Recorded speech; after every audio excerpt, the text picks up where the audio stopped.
हरि ओम. गुरु ब्रह्मा गुरु विष्णु गुरु देवो महेश्वरः गुरु साक्षात् परब्रह्म तस्मै श्री गुरवे நமः. எல்லாம் வல்ல குருவருட் கருணையாளும் இறையருட் கருணையாளும்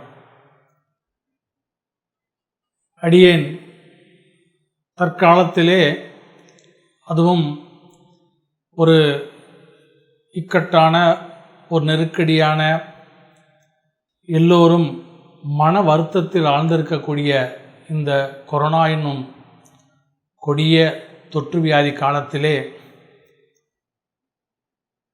நிறைய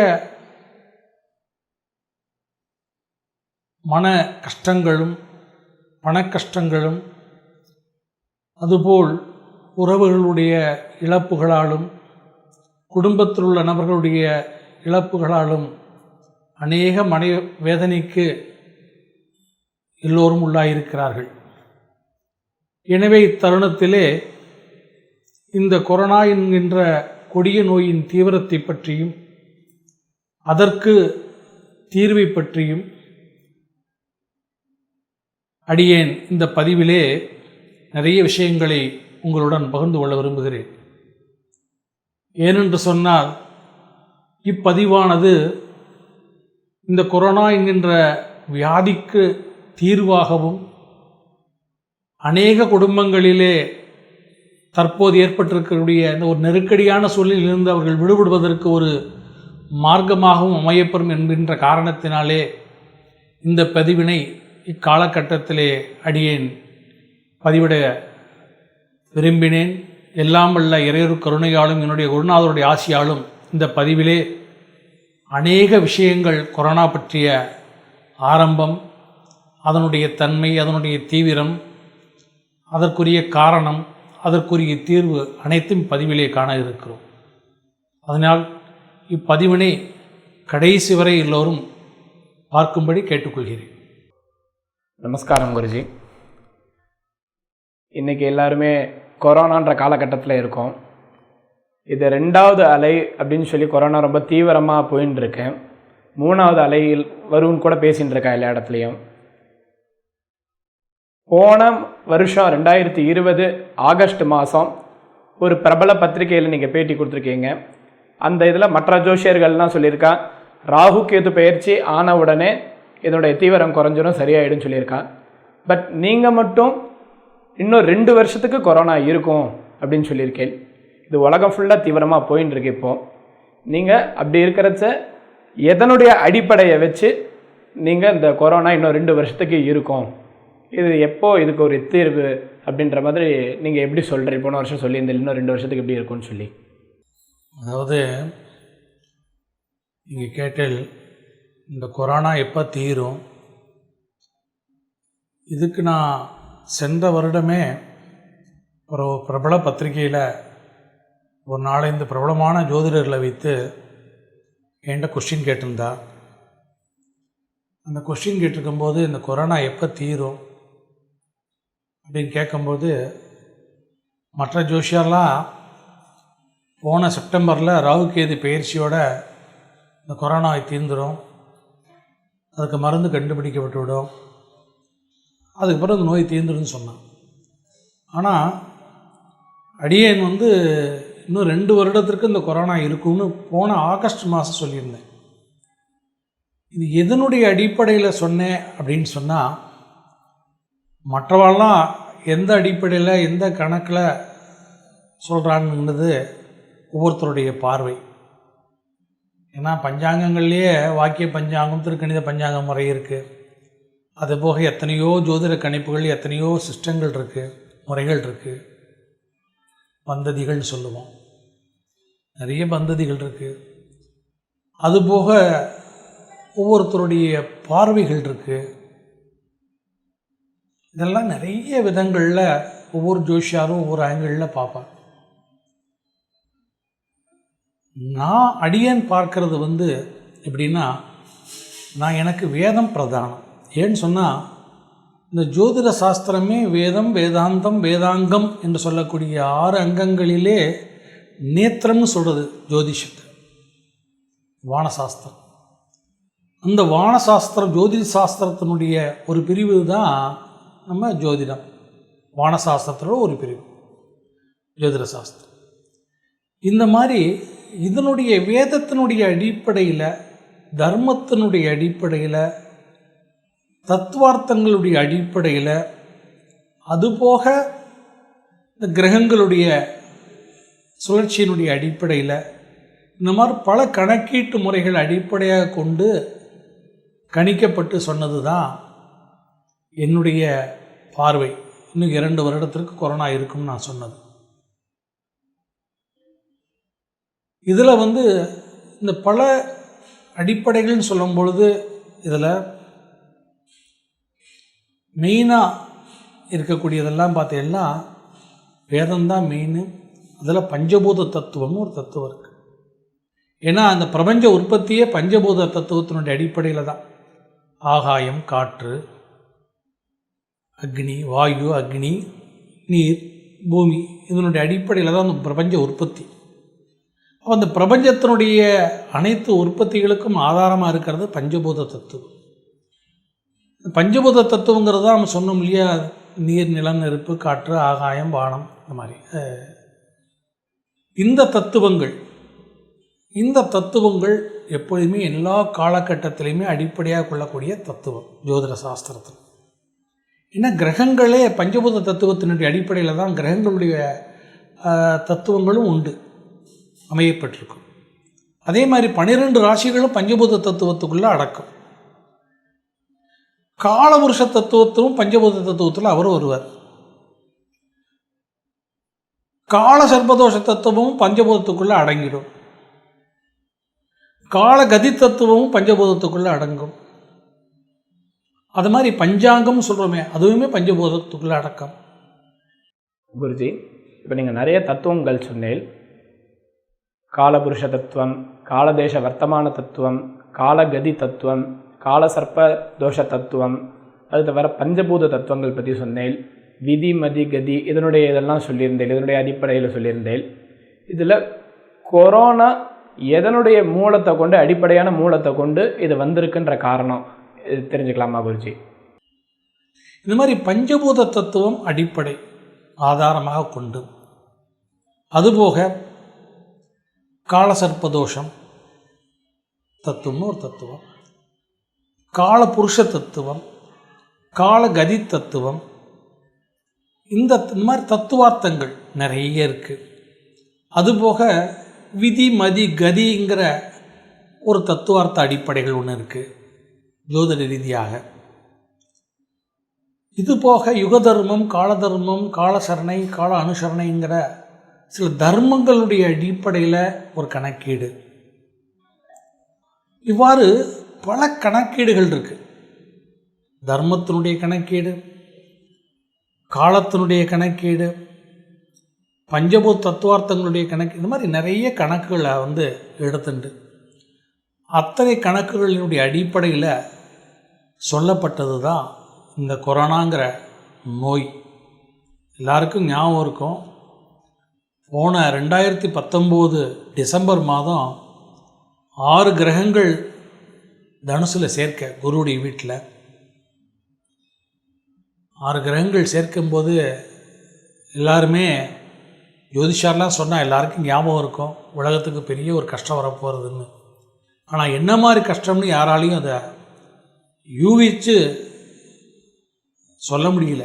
ஏன்னு சொன்னால், இந்த நான் சொன்னேனே, இந்த தர்ம யுக தர்மம், கால தர்மம், இது மாதிரி தர்மார்த்தத்தினுடைய அடிப்படையிலையும், புருஷார்த்தங்களுடைய காலபுருஷ தத்துவத்தினுடைய அடிப்படையிலையும் சில விஷயங்கள் ரொம்ப, அதுவும் கதியில் வரும் பொழுது கணிப்பது ரொம்ப கடினமான ஒரு விஷயம். கணிப்பது என்றால் கஷ்டம் வரும்னு கணிச்சிடலாம். ஆனால் என்ன மாதிரி கஷ்டங்கிறத சொல்லும் பொழுது அதற்கு இன்னும் நிறைய கணக்கீடுகள் போடணும். அந்த அளவுக்கு யாரும் அதை பெருசாக எடுத்துக்கலை. அதுதான் காரணம். ஆனால் பெரிய கஷ்டம், பேராபத்து இந்த உலகத்துக்கு வரப்போகிறது அப்படிங்கிறதையும் எல்லாருமே அதை கணித்து சொன்ன விஷயந்தான். இதில் மெயினாக நம்ம பார்க்க வேண்டியது என்று சொன்னால் தர்மம்தான். இந்த தர்மம் எப்பொழுதுமே கீதையில் பகவான் சொல்லும் பொழுது, எப்பொழுதெல்லாம் பூமியிலே அதர்மம் தலை தூக்குகிறதோ அப்பெல்லாம் நான் தர்மத்தில் என்னை நாட்ட நான் அவதரிக்கிறேன்னு சொல்லுவேன். என்னை கேட்டால் இப்போ கொரோனாவை கண்ணன் அவதரிச்சிருக்கிறான்னு சொல்லுவேன். இதில் நிறைய பேருக்கு உடன்பாடு இருக்காது, நிறைய பேர் இதுக்கு எதிர்ப்புகள் கூட தெரிவிப்பார்கள், அபிப்பிராய பேதங்கள் இருக்கும். சமீபத்தில் தொலைக்காட்சியில் ஒரு செய்தியை பார்த்தேன். அதில் கொரோனாவை ஒரு அம்பாளாக பாவித்து அந்த அம்பாளுக்கு வழிபாடு நடத்தியிருக்கிறான்.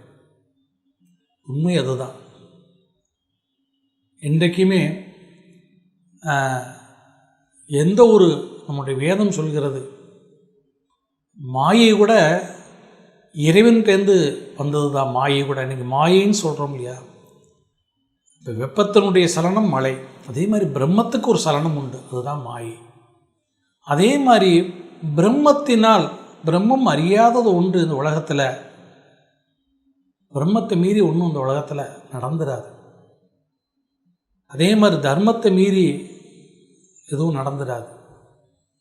அப்போ தர்மம் குறைகின்ற பொழுது இந்த மாதிரியான ஒரு சமான தத்துவம்னு இருக்குது. பஞ்சபூத தத்துவத்தில் சமான தத்துவம்னு ஒரு தத்துவம் இருக்குது.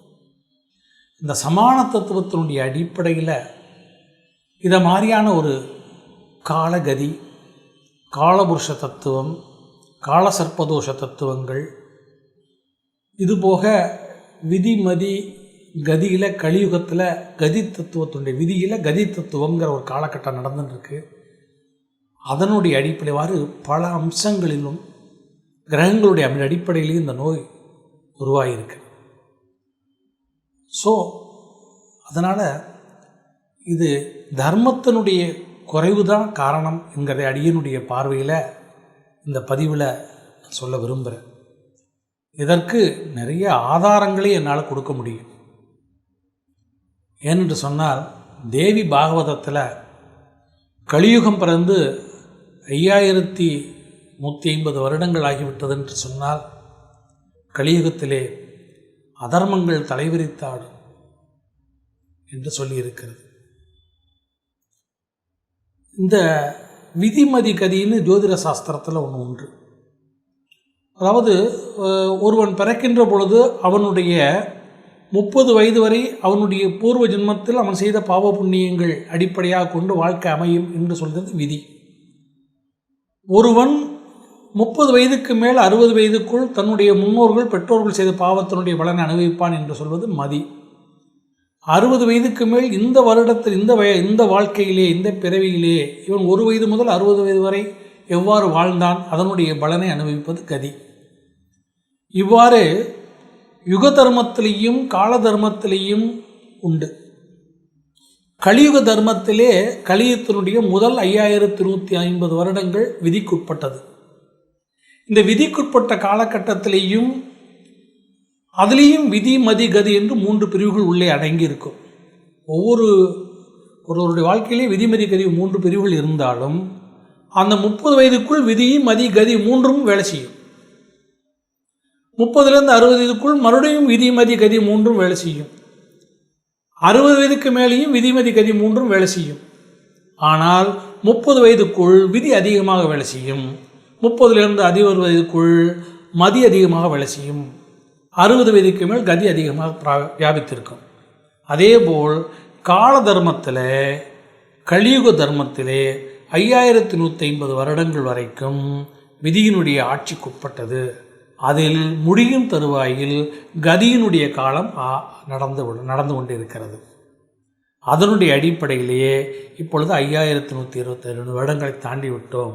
அதனால் அதனுடைய கதியினுடைய தேவி பாகவத்தில் குறிப்பிட்டது போல் அந்த 5150 வருடங்களுக்கு முன்பாகவே, ஒரு 25 வருடங்களுக்கு முன்பாகவே அதனுடைய கதியினுடைய தாக்கம், இதற்கு காலகதி என்று பெயர். காலகதி. இதுபோக சனி பகவான் மகர ராசியில் சஞ்சரிக்கக்கூடிய காலகட்டத்திலேயும் இந்த கதியானது அதிகரித்து காணப்படும். கதியினுடைய தன்மை இதனுடைய அடிப்படையிலும் சென்ற வருடம் நடந்த கால சர்ப்பதோஷத்தினுடைய அடிப்படையிலும் பஞ்சபூத தத்துவங்களுடைய அடிப்படையிலும் அதுபோக விதிமதிகதி அடிப்படையில் கால தர்மத்தினுடைய அடிப்படையில் இது மாதிரி பல தர்மார்த்தங்களையும் கொண்டு அதனுடைய அடிப்படையிலே இந்த நோய் அமையப்பட்டிருக்கிறது. எனவே அந்த கணக்கீட்டின்படி பார்க்கின்ற பொழுது இந்த நோய் இன்னும் கடந்த ஆகஸ்ட் மாதம் சொன்ன 2 வருடங்கள் இருக்கும் என்று சொன்னேன். இப்பொழுது இன்னும் 1 வருடங்களுக்கு இந்த நோய் இன்னும் காணப்படும். அதில் குறிப்பாக இந்த வருடம், அதாவது ஆணி மாதம், நமக்கு பஞ்சாங்கம் என்று சொன்னால் நமக்கு நம்முடைய தர்மத்திலே ஆங்கில வருடத்தை கணக்கெடுப்பது கிடையாது. நமக்கு எல்லாமே தமிழ் வருட பரப்பு தான். நம்முடைய பஞ்சாங்க வருடம் தான் கணக்கு. அந்த பஞ்சாங்கத்தினுடைய அடிப்படையிலே வருகின்ற ஆணி மாதம் சூரிய பகவான் திருவாதிரை என்கின்ற நட்சத்திரத்தை பிளந்து கொண்டு செல்வார். பிளந்து கொண்டு செல்கின்ற பொழுது சென்று அதை கடந்து செல்வார். கடந்து செல்கின்ற பொழுது இந்த கொரோனா நோயிலிருந்து நாம் விடுபடுவோம். ஆனால் இந்த விடுபடுதல் என்பது ஒரு தற்காலிகமானது தான். அதற்குள் மக்கள் அனைவரும், நாம் அனைவரும் சேர்ந்து நம்முடைய தர்ம அனுஷ்டானங்களையும் தர்ம நெறிமுறைகளையும் வளர்த்து எல்லோரும் இந்த இறைவனை பிரார்த்திப்பதன் மூலமாகவும் இந்த கால பைரவரை ஆராதிப்பதன் மூலமாகவும் காலச்சக்கரம் என்கின்ற சக்கரத்தினுடைய சுழற்சியின் மையமாக இருக்கக்கூடிய காளி தேவியையும் மகாகாளியை வழிபடுவதன் மூலமாகவும் கதிக்கு ஆதாரமாக இருக்கக்கூடிய சூரியன், ஆதிசங்கரர் சொல்லியிருக்கிறார், ஷௌரம் கௌமாரம் கானாபத்தியம் 6 சமயங்களை சொல்லும் பொழுது சூரியனுக்கு என்று சொல்லி சௌரத்தை சொல்லியிருக்கிறார். சூரிய வழிபாடு என்கின்ற முறைகளை சொல்லியிருக்கிறார். அதிலையும் பஞ்சாயத்து மூர்த்தியை சொல்லி அதில் சூரிய வழிபாடை பிரதானமாக சொல்லியிருக்கிறார். அதனால் அந்த சூரிய வழிபாட்டினை, சூரிய நாராயண வழிபாட்டினை அனைவரும் எடுத்துக்கொண்டாலும் இந்த கொரோனா நோயிலிருந்து விடுபட்டு அந்த 3வது அலை என்கின்ற அலை வர நவம்பர் மாதம், அதாவது கார்த்திகை மாதத்திற்கு மேலாக மறுபடியும் ஒரு சூழ்நிலை வருகிறது. அந்த சூழ்நிலையிலே அந்த 3வது அலை ஏற்படாமல் இருக்கவும் இந்த கொரோனா நோயிலிருந்து விடுபடவும் நாம் அனைவரும் ஒன்று கூடி காலபைரவரையும் காளி தேவியையும் சூரிய நாராயண ஔஷத சக்கர நாராயணரையும் வழிபட்டு பஞ்ச போதங்களுக்குரிய சாந்தி மந்திரங்கள், பஞ்சசாந்தி மந்திரங்களையும் ஔஷதாதி மந்திரங்களையும் எல்லோரும் சொல்லி அதற்குரிய பிராயச்சித்தங்களையும் பரிகாரங்களையும் பின்னால் அடியேன் இந்த பதிவிலே சொல்லவிருக்கிறேன். அனைவற்றையும் பின்பற்றி இந்த கொரோனா என்கின்ற கொடிய நோயிலிருந்து விடுபடலாம். குருஜி, நிறைய தத்துவார்த்தங்களுடைய அடிப்படையின் மூலமாக இந்த கொரோனா ஏற்பட்டிருக்குன்னு சொல்லியிருந்தேன். அதுலேயும் காலபுருஷ தத்துவம், காலகதி தத்துவம், கால சர்ப்பதோஷ தத்துவம், அப்புறம் பஞ்சபூத தத்துவத்தின் அடிப்படையில் முக்கியமாக இந்த கொரோனா தீவிரமாக இருக்குன்றது மூல காரணம்னு சொல்லியிருக்கேன். இதனுடைய ஒவ்வொரு தத்துவார்த்தத்தினுடைய அடிப்படையில் கொரோனா ஏற்பட்டிருக்கு. அதனுடைய விரிவாக்கம் எனக்கு ஒவ்வொன்றா சொல்லுங்க. முதல்ல இந்த பஞ்சபூத தத்துவத்தினுடைய அடிப்படையில் இந்த கொரோனா எப்படி ஏற்பட்டிருக்கு அதை கொஞ்சம் விரிவாக எக்ஸ்பிளைன் பண்ணி சொல்லுங்க. பஞ்சபூதம் தத்துவம் மற்றும் இல்லாமல் பல தத்துவார்த்தங்களுடைய அடிப்படையில் தான் அந்த நோய் வந்ததுன்னு நான் சொல்லிட்டேன். நோய் மட்டும் கிடையாது, ஒரு உலகத்தினுடைய இயற்கை சீற்றங்கள், அரசியல் மாற்றங்கள், கலவரங்கள், உள்நாட்டு போர், வெளிநாட்டு போர், தீவிரவாதம், பஞ்சம், அனைத்துமே இந்த பல தத்துவார்த்தங்களுடைய கிரகங்களுடைய வானவியல் சாஸ்திரத்தின் ஜோதிட சாஸ்திரத்தினுடைய அடிப்படையில் தான் எல்லாமே இன்னைக்கு வரைக்கும் நடந்தது. அதனால் அந்த காலத்தில் ரிஷிகள்லாம் தன்னுடைய ஞான திருஷ்டியின் மூலமாக அறிந்து இன்றைக்கும் சுகப்பிரமண சுகர் நாடி, காகோபஜண்டர் நாடி, மிருகு நாடி போன்ற நாடி சாஸ்திரங்களில், ஜீவநாடி சாஸ்திரங்களில் அவெல்லாம் அந்த முனிவர்கள் நேரடியாகவே அந்த குருமார்களுடைய வாக்கிலே அமையப்பெற்று இந்த காலத்தை பற்றி அவர்கள் இன்றைக்கும் சொல்லி கொண்டு இருக்கிறார்கள். ஜீவநாடின்னு பேர். அதே மாதிரி இன்றைக்கும் பாரம்பரியமாக ஜோதிட சாஸ்திரத்தை கற்றவர்கள் அப்படின்னு சில பேர் இருக்கிறார்கள். அவர்களுடைய பாரம்பரியமாக வருகின்ற பொழுது அவர்களுக்குள்ளேயும் இந்த கணக்குகள்லாம் தத்துவார்த்தங்கள் அடிப்படையிலே அவர்களெல்லாம் கணிக்கப்பட்டு இந்த மாதிரி ஒரு நிகழ்வுகளை சொல்வார்கள். அதனால் இது பல தத்துவங்கள் அடிப்படையில் இந்த நோய்க்கு மூல காரணங்களை கொண்டிருந்தாலும் நம்ம ஒவ்வொரு தத்துவத்தையும் தனித்தனியாக பார்க்கும்போது முதல்ல பஞ்சதத்துவ அடிப்படையில் கேட்டிருக்கீள். பொதுவாகவே பஞ்சபூத தத்துவம் என்கின்ற சொன்னாலே இந்த பிரபஞ்சத்தினுடைய சிருஷ்டி படைப்புக்கு ஆதாரமாக இருப்பது இந்த பஞ்சபூதங்கள். முதலில் ஆகாயம், அப்புறம் காற்று, அதற்கப்புறம் அக்னி, அதற்கப்புறம் நீர், அதற்கப்புறம் ஜலம். இது தோன்றியதாக பஞ்சபூத தத்துவம் சொல்கிறது.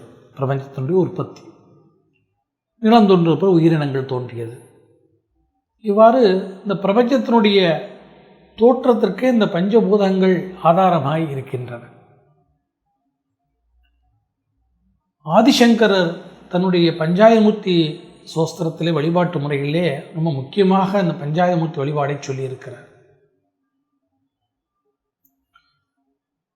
அதுலேயும் பஞ்சபூதங்கள் உள்ளே தெய்வ ரூபங்களாக மூர்த்தங்களாக அவர் சொல்லியிருக்கிறார். உதாரணமாக நம்முடைய கையை எடுத்துக்கொண்டு என்று சொன்னால் இந்த பெருவிரலுக்கு ஜோதிட சாஸ்திர ரீதியாக இதற்கு அக்னி தத்துவம் என்று பெயர். இந்த விரலுக்கு வாயு தத்துவம், இதற்கு நடுவிரலுக்கு ஆகாய தத்துவம், இந்த மோதிர விரலுக்கு போக தத்துவம் பூமி தத்துவம், இந்த சுண்டு விரலுக்கு நீர் தத்துவம் ஜல தத்துவம் என்று பெயர். இந்த அக்னி தத்துவம் என்று சொல்லி பெருவிரலில்தான் ஜீவன் இருக்கிறது. இதுக்கு ஜீவ தத்துவம் என்று பெயர். ஆகம சாஸ்திரங்களிலே இந்த வாயு விரலிலே ஜீவனை சொல்லியிருப்பார்கள், ஆகமங்களிலே பிரதிஷ்டை பண்ணுகின்ற பொழுது. ஆனால் ஜோதிட சாஸ்திரத்திலே இந்த பெருவிரல் அக்னி விரலில் தான் ஜீவன் இருக்குது என்று சொல்வார்கள். சில ஆகம ரீதியான ஒரு முறைகளில் மட்டும்தான் இந்த இது மாறுபாடு இருக்கும். ஆனால் ஜோதிட சாஸ்திரியாக பார்க்கும் பொழுது அக்னி தத்துவத்தில் தான் ஜீவன் தண்ணி இருக்கிறது. இந்த அக்னி வாயுவுடன் சேர்கின்ற பொழுது இந்த வாயு தத்துவத்துக்கு குரு தத்துவம் என்று பெயர். இந்த அக்னியையும் இந்த ஜீவனையும் இந்த வாயு எங்களோட குரு தத்துவத்தை சேர்த்தால் சின்முத்திரை என்று சொல்லுவோம். ஜீவனுடன் வாயுவை சேர்க்கின்றோம், குருவை சேர்க்கின்றோம். இந்த ஆகாய தத்துவத்திற்கு தர்ம தத்துவம் என்று பெயர். இந்த மோதிர விரலுக்கு போக தத்துவம் என்று பெயர். பிருத்திவி தத்துவம், பூமி தத்துவம், போகங்கள் அனுபவிப்பதனால் இதுக்கு போக தத்துவம் பெயர். இந்த சுண்டு விரலுக்கு சமான தத்துவம் என்று பெயர், பேலன்ஸ் பண்ணுறது. இதுக்கு நீர் தத்துவம் என்று பெயர். எவ்வாறு ஒரு பங்கு பூமியை 3 பங்கு நீர் பேலன்ஸ் பண்ணுகிறது, அதே மாதிரி இந்த பாடியில் வாட்டர் தான் பேலன்ஸ். அதே மாதிரி சமான தத்துவம், பேலன்ஸ். எதுலேயும் ஒரு பேலன்ஸ் இருக்கணும். இந்த உலகத்தில் ஒரு பேலன்ஸ் எப்பயுமே இருந்துகிட்டே இருக்கணும். அது பஞ்சபூதங்கள் பேலன்ஸாக இருக்கணும். இன்னைக்கு காற்று மாசுபடுதல் இதெல்லாம் சொல்கிறோம், பொல்யூஷன்லாம் சொல்கிறோம். இதெல்லாம் இல்லாமல் இருக்கும்போது பேலன்ஸ் போயிடும். இதை யாரும் அதை ஃபாலோ பண்ணலைன்னா பேலன்ஸ் போயிடும். பேலன்ஸ் போகும்போது ஒரு தத்துவம் அதிகமாகி 2 தத்துவம் மற்ற தத்துவங்கள் பேலன்ஸ் இல்லாமல் போச்சுன்னா இந்த மாதிரி வியாதிகள் ஏற்படும், இயற்கை சிற்றங்கள் ஏற்படும், மனிதனுடைய மனங்களிலே மாற்றங்கள் ஏற்படும், வக்கர குணங்கள் ஏற்படும். இது மாதிரியெல்லாம் ஏற்பட்டு அதனால் பெரும் விளைவுகளை இந்த உலகம் சந்திக்க வேண்டி வரும். எனவே பஞ்சபூத தத்துவங்கள் என்பது தர்ம தத்துவம், குரு தத்துவம், ஜீவ தத்துவம், போக தத்துவம், சமான தத்துவம். இந்த 5 தத்துவங்களை ஆதாரமாக கொண்டு இயங்குகிறது. இந்த ஆகாய தத்துவங்கிறது தர்ம தத்துவத்தினுடைய அடிப்படையாக. அப்போ தர்மம் ரொம்ப முக்கியம். அதனால தான் இந்த பெருவிரலுக்கு பெருவிரல் என்று பெயர். இதற்கு நடுவிரல் என்று பெயர். உயர்ந்ததாக இருக்கும், ஆகாயம் ஒரு உயரத்தில் இருக்கும். இதை நிறைய பேர் பாம்பு விரல் என்று சொல்லுவார்கள். அதில் மோதிரம் போடக்கூடாதுன்னு சொல்லுவாள். ஏன் போடக்கூடாது? அது தர்ம தத்துவம். அதனால தான் அதை பாம்பு வரல்னு சொல்லுவாள், ஆகாயம். அதை சார்ந்து இருக்கிறது குரு தத்துவம் என்று சொல்லக்கூடிய வாயு தத்துவம். இந்த வாயு தத்துவத்தை சார்ந்து இருக்கிறது அக்னி தத்துவம் என்று சொல்லக்கூடிய ஜீவ தத்துவம். இப்போ ஜீவனையும் குருவையும் சேர்த்திருக்கார், குருவையும் ஆகாய தர்மத்தையும் சேர்த்திருக்கார். இதுபோக தர்ம பக்கத்தில் இருக்கிறது போக தத்துவம், மோதிர விரல் போக தத்துவம், பிருத்திவி தத்துவம். தர்மத்தை சார்ந்து பூமியினுடைய இயக்கங்கள் இருக்கணும். இதையெல்லாம் சரி பண்ணக்கூடிய சமான தத்துவம் எதுன்னா கடல், நீர் தத்துவம். அப்போ இந்த மாதிரி ஒரு தத்துவங்கள் என்பது உலகத்தில் தர்மம் கரெக்டாக இருக்கணும், எல்லாமே இயற்கை கரெக்டாக இருக்கணும், மனிதர்கள் காற்றை மாசுபடுத்தக்கூடாது, பூமியை மாசுபடுத்தக்கூடாது. இது மாதிரி நிறைய சாஸ்திரங்களிலே எதை எவ்வாறு தர்மங்களை அனுஷ்டானம் பண்ண வேண்டும் என்கிறலாம் வேதத்திலே சாஸ்திரங்களிலே சொல்லப்பட்டிருக்கிறது. ஒவ்வொன்றுக்கும் ஒரு பருவங்களை எல்லாம் சொல்லியிருக்கிறது, காலங்களை சொல்லியிருக்கிறது. ஒரு செடியிலேருந்து ஒரு காயை பறிக்கிறது கூட எப்போ பறிக்கணும்னு சொல்லியிருக்கு, ஒரு பழத்தை பறிக்கணும்னா எப்போ பறிக்கணும்னு சொல்லியிருக்கு, ஒரு பயிர் வைக்கணும்னா எப்போ பருவத்தில் பயிர் வைக்கணும்னு சொல்லியிருக்கு, ஒரு காரியங்கள் செய்யணும்னா எப்பொழுது அந்த காரியங்களை செய்ய வேண்டும் என்று சொல்லியிருக்கிறது. ஏனென்று சொன்னால் இதெல்லாம் இயற்கையோடு சம்பந்தப்பட்ட விஷயங்கள் எல்லாமே.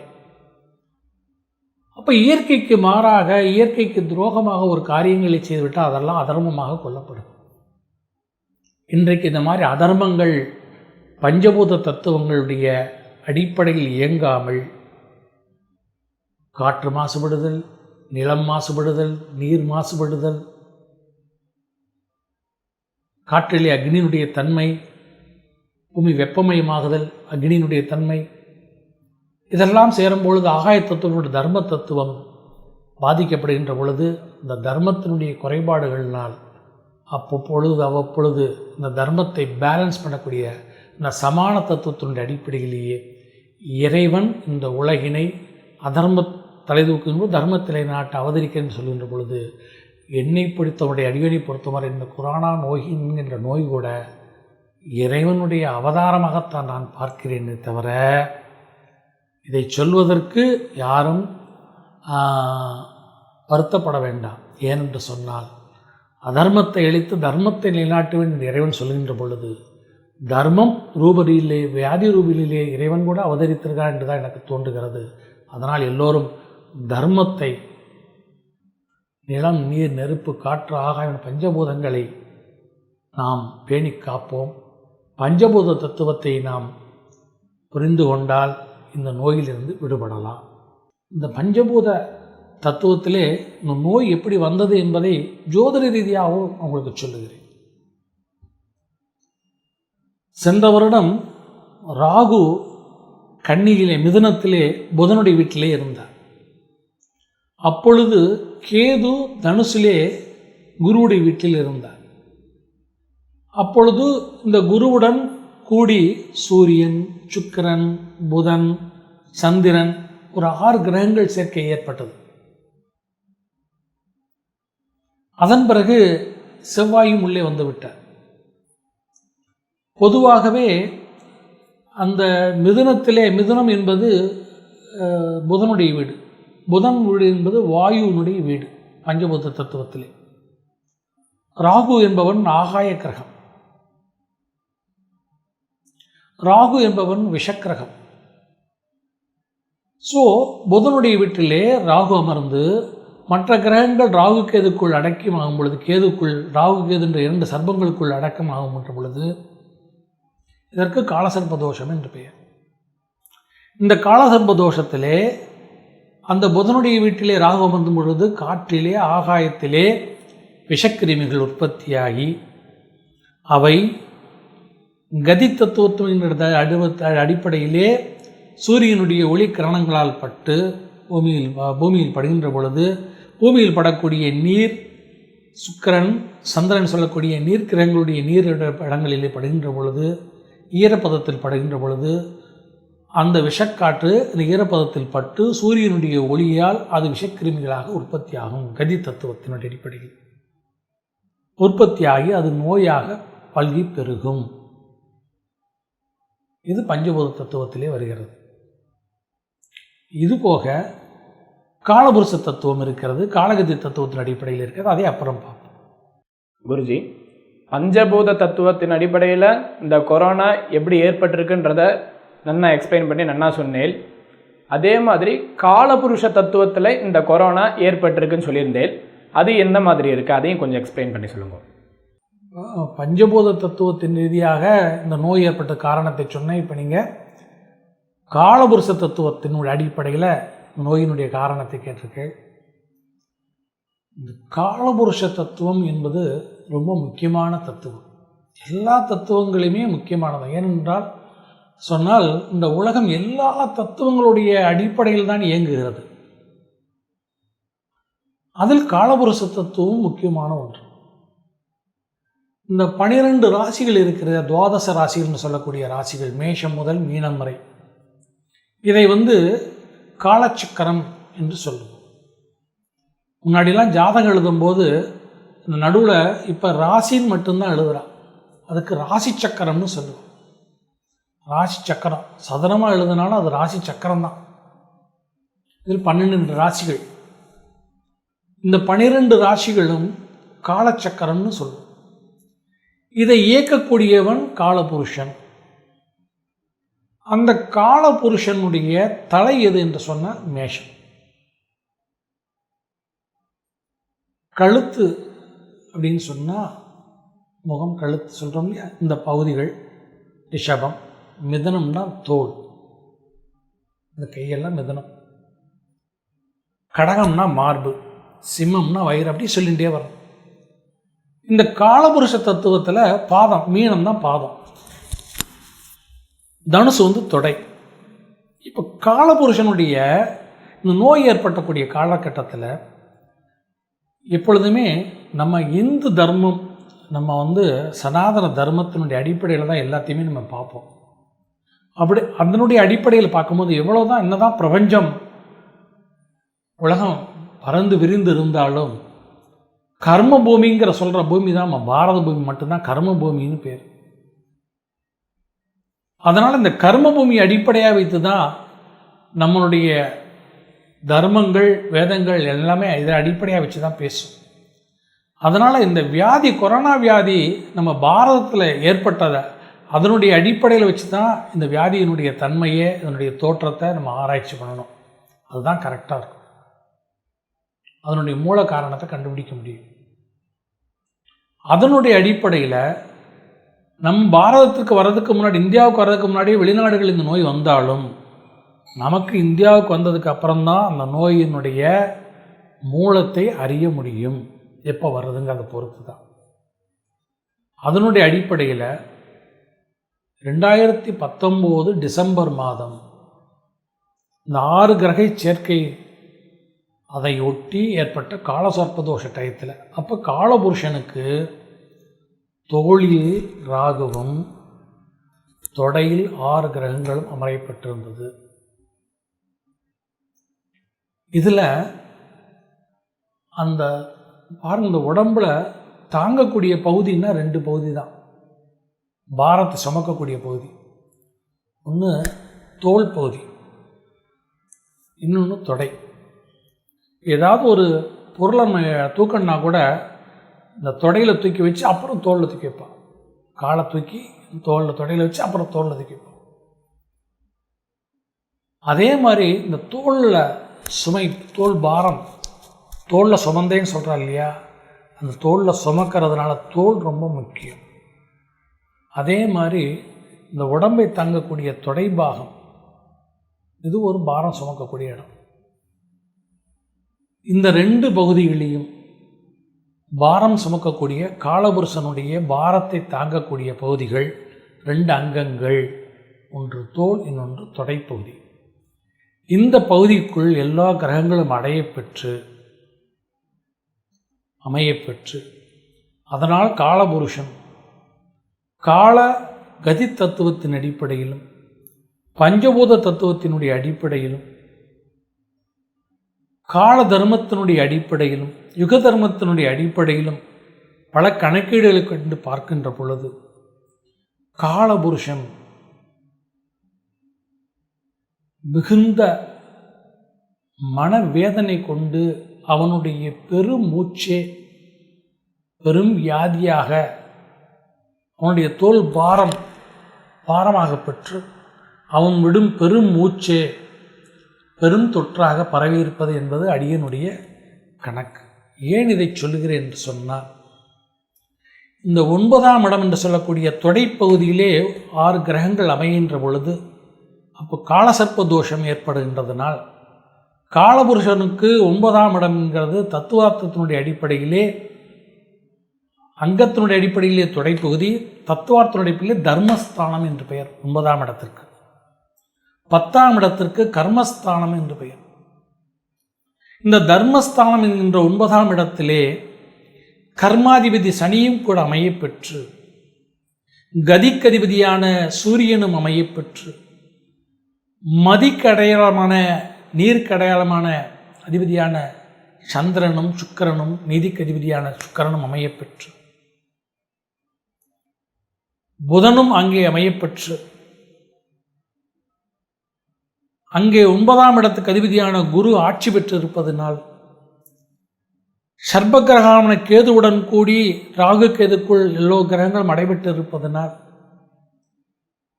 பெரும் தர்ம குறைபாடு இந்த உலகத்தில் ஏற்பட்டு இருக்கிறது. அதர்மம் மேலோங்கி இருக்கிறது என்கின்ற ஒரு கணக்கீடு இருக்கிறது. பொதுவாகவே குரு ராகுவுடன் கூடினால் சண்டாள தோஷம் என்று சொல்லுவார்கள்.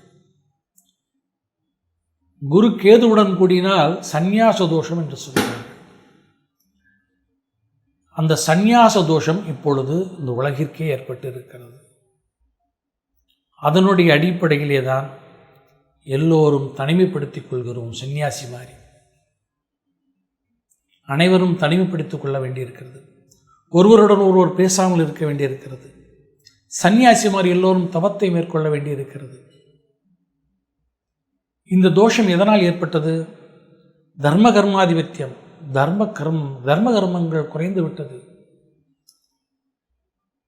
எல்லோரும் கர்மங்களை தர்மங்களாக செய்வதில்லை. கர்மமே தர்மமாக கொண்டால் இந்த உலகம் சுபிட்சமாக இருக்கும். தர்மம் இல்லாமல் அதர்மத்தை கர்மமாக கொண்டால் இந்த உலகம் காலபுருஷனுடைய பாரம் அதிகரிக்கப்பட்டு அதனால் காலபுருஷனுடைய பெருமூச்சு வியாதியாக காற்றிலே பரவி அது விஷமாக மாறி காற்றிலே பரவி ராகுவுடன் கூடியதினாலும் கேதுவுடன் கூடியதினாலும் விஷமாக பரவி பெரும் தொற்றாக மாறியிருக்கிறது. இதுவே காலபுருஷ தத்துவத்தினுடைய அடிப்படையிலே இந்த வியாதி வந்ததனுடைய மூல காரணமாக அடியனுடைய கணக்கீடு அமையப்பட்டிருக்கிறது. குருஜி, காலபுருஷ தத்துவத்துக்கு இவ்வளோ சக்தி இருக்குன்றதே நான் இப்போ தான் தெரிஞ்சுட்டேன். காலபுருஷன் ஒருத்தர் இருக்கார், அவருக்கு இவ்வளோ சக்தி இருக்குன்றது இப்போ தான் எனக்கு தெரிஞ்சது. அதே மாதிரி அதனுடைய அடிப்படையில் காலபுருஷ தத்துவத்தினுடைய அடிப்படையில் கொரோனான்ற நோய் எப்படி ஏற்பட்டதுன்றத சொன்னேன் விரிவாக்கமாக. இன்னொன்று சொன்னேன் முன்னாடி, காலகதி தத்துவத்தினுடைய அடிப்படையில் இந்த கொரோனா நோய் ஏற்பட்டிருக்கு அப்படின்னு சொன்னேன். அது இந்த கொரோனா நோய் எப்படி ஏற்பட்டிருக்குன்றதையும் கொஞ்சம் எக்ஸ்பிளைன் பண்ணி சொல்லுங்க.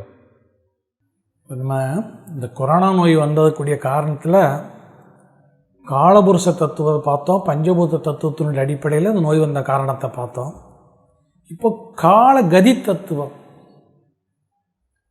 இந்த தத்துவத்தினுடைய அடிப்படையில் இதை பார்ப்போம். பொதுவாகவே கதி அப்படின்னு சொன்னாலே நிறைய பேருக்கு விதி மதியை தெரிஞ்ச அளவுக்கு இந்த கதியை பற்றி நிறைய பேருக்கு தெரியலை.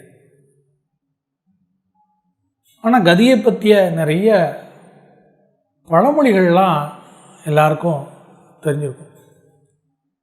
அவனுக்கு நற்கதி கிடைச்சிச்சுப்பா, அவன் நிர்கதியாக போயிட்டான்ப்பா, அவன் அதோகதியாக போயிட்டான்ப்பா அப்படின்னு இந்த கதியை எல்லாருமே இன்றைக்கும் எல்லாரும் பேசுகிறத நம்ம பார்த்துருக்குறோம். அவனுக்கு என்ன கதி கிடைக்குமோ, அவனுக்கு என்னப்பா அப்படிங்கிற மாதிரிலாம் இந்த கதியை மையமாக வைத்து தான் இன்றைக்கு பேச்சுக்கள் நகரங்கள் மட்டுமல்ல, கிராமங்களிலே இந்த பேச்சு பழக்கங்கள் இருக்கிறது. ஆனால் இந்த கதி, இதற்கு யார் ஆதாரம்? இந்த கதி எங்கிருந்து வருகிறது? இதனுடைய அளவீடு என்ன? இதனுடைய கணக்கீடு என்ன? இதனுடைய தத்துவார்த்தம் என்ன என்பதை பற்றி, இதனுடைய அடிப்படையிலே இந்த கொரோனா நோய் எவ்வாறு வந்தது என்பதை பற்றி பார்ப்போம். தத்துவங்களிலே, ஜோதிட சாஸ்திரத்திலே விதி, மதி, கதி என்கின்ற ஒரு 3 நிலைகள் நம்ம ஏற்கனவே பழைய பதிவுகளெலாம் இதை பற்றி வேறு விஷயத்துக்கு பார்த்துருக்குறோம். இந்த விதி என்கிறது இந்த ஒரு தனிப்பட்ட பூமியில் பிறந்த ஒரு மனிதனுக்கு மட்டுமல்ல, இந்த பிரபஞ்சத்துக்கே ஒரு விதி உண்டு. பிரபஞ்ச இயக்கத்துக்கே ஒரு விதி உண்டு. இந்த பிரபஞ்சத்தில் உள்ள ஒவ்வொரு யுகங்களுக்கும் ஒரு விதி உண்டு. கிருதாயுகத்துக்குன்னு ஒரு விதி உண்டு, திரேதாயுகத்துக்குன்னு ஒரு விதி உண்டு, துவாபர யுகத்துக்குன்னு ஒரு விதி உண்டு, கலியுகத்துக்குன்னு ஒரு விதி உண்டு. எப்படி ஒரு தனி மனிதனுக்கு ஒரு விதின்னு ஒன்று இருக்குமோ, ஒரு பொருளை கூட சொல்கிறோம், ஒரு டிவியை சொல்கிறோம், அதுக்கு விதி முடிஞ்சு போச்சு, அவ்வளோதான் சொல்கிறோம். அதே டிவி ஏதாவது கீழே விழுந்து ஒன்று அடிபடாமல் போச்சுன்னா அதுக்கு விதி இன்னும் நல்லா இருக்கு, ஆயுஷ் நல்லா இருக்குன்னு சொல்கிறோம். ஒரு ஜடப்பொருள், ஒரு வஸ்துவை கூட கீழே விழுந்து உடஞ்சி போச்சுன்னா அதுக்கு ஆயுஷ் முடிஞ்சு போச்சுன்னு சொல்கிறோம். அதுக்கு விதி நல்லா இருக்குன்னு சொல்கிறோம், விதி போய் நல்லா இல்லைன்னு சொல்கிறோம். அதே இது அது டிவி நல்லா உடையாமல் இருந்ததுன்னு சொன்னால் அதுக்கு விதி நல்லா இருக்குன்னு சொல்கிறோம். அதே மாதிரி ஒவ்வொரு மனிதனுக்கும் விதி என்கின்ற ஒன்று உண்டு. விதிப்படி இந்த ஜென்மத்தினுடைய வாழ்க்கை என்கிறது தீர்மானிக்கப்பட்ட ஒன்று. அதுபோக மதின்னு ஒன்று உண்டு, அதற்கப்புறம் கதின்னு ஒன்று உண்டு. இந்த விதி என்பது 30 வயது வரைக்கும் அவன் பூர்வ ஜென்மத்தில் அவன் இண்டிவிஜுவலாக போன ஜென்மம், அதுக்கு முந்தின ஜென்மாந்திரத்தில் செஞ்ச பாவ புண்ணியங்கள் அடிப்படையில் 30 வயது வரைக்குள்ள வாழ்க்கை முறை அமையப்படும். இதற்கு விதி என்று பெயர். 30லிருந்து 60 வயது வரைக்கும் இந்த ஜென்மாவிலே அவனுடைய தாய் தந்தையர் முன்னோர்கள் செய்த பாவ புண்ணியத்தை பொறுத்து அவனுடைய வாழ்க்கை அமையும். இதற்கு மதி என்று பெயர். 60 வயதுக்கு மேல் அவனுடைய வாழ்க்கை அமைவது கதி என்று பெயர். இது எதை பொறுத்து அமைகிறது என்று சொன்னால், இந்த ஜென்மத்திலே அவன் பிறந்தது நாள் முதல் இந்த 60 வயது வரை அவன் எவ்வாறு வாழ்க்கை வாழ்ந்திருக்கிறான், அதனுடைய பாவ புண்ணியங்கள் அடிப்படையிலும் இந்த சமூகத்திற்கு அவன் எந்த அளவுக்கு நல்லது செய்திருக்கிறான், கெட்டது செய்திருக்கிறான், அவனுடைய தர்மம் என்ன, அதர்மம் என்ன, இதை பொறுத்து அமைவதுதான் கதி. இவ்வாறு 3 நிலைகளை பிரித்திருக்கிறார்கள் ஜோதிட சாஸ்திரத்தில். ஆனால் இந்த ஒவ்வொரு விதிக்குள்ளேயும் விதி, மதி, கதி என்று 3 நிலைகள் இருக்கும். ஒவ்வொரு மதிக்குள்ளேயும் விதி, மதி, கதி இருக்கும்.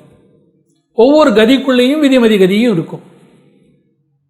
இது எவ்வாறு என்று சொன்னால், ஒருவருக்கு மதிப்படியே ஒரு 30லிருந்து 60 வயதிற்குள் தாய் தந்தையர் முன்னோர்கள் செய்த பாவங்கள் நடைபெறும், அதற்குரிய பலன்தான் அனுபவிக்கப்படும் என்று சொல்லப்பட்டாலும் அவனுடைய விதிப்படியினுடைய பலனும் அதில் கொஞ்சம் சேர்ந்துதான் பிரயாணம் செய்யும்.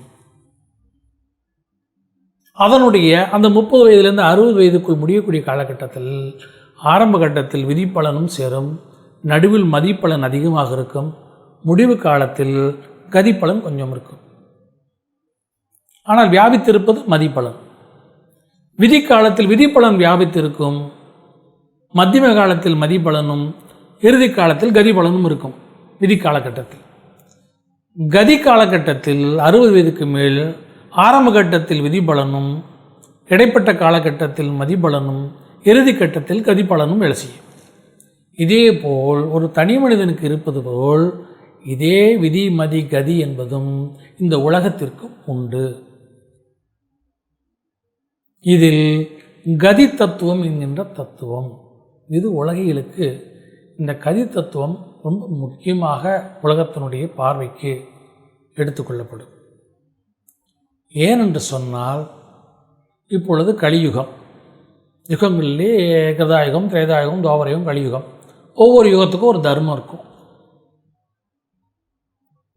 அந்த தர்மத்துக்கு யுக தர்மம்னு பேர்.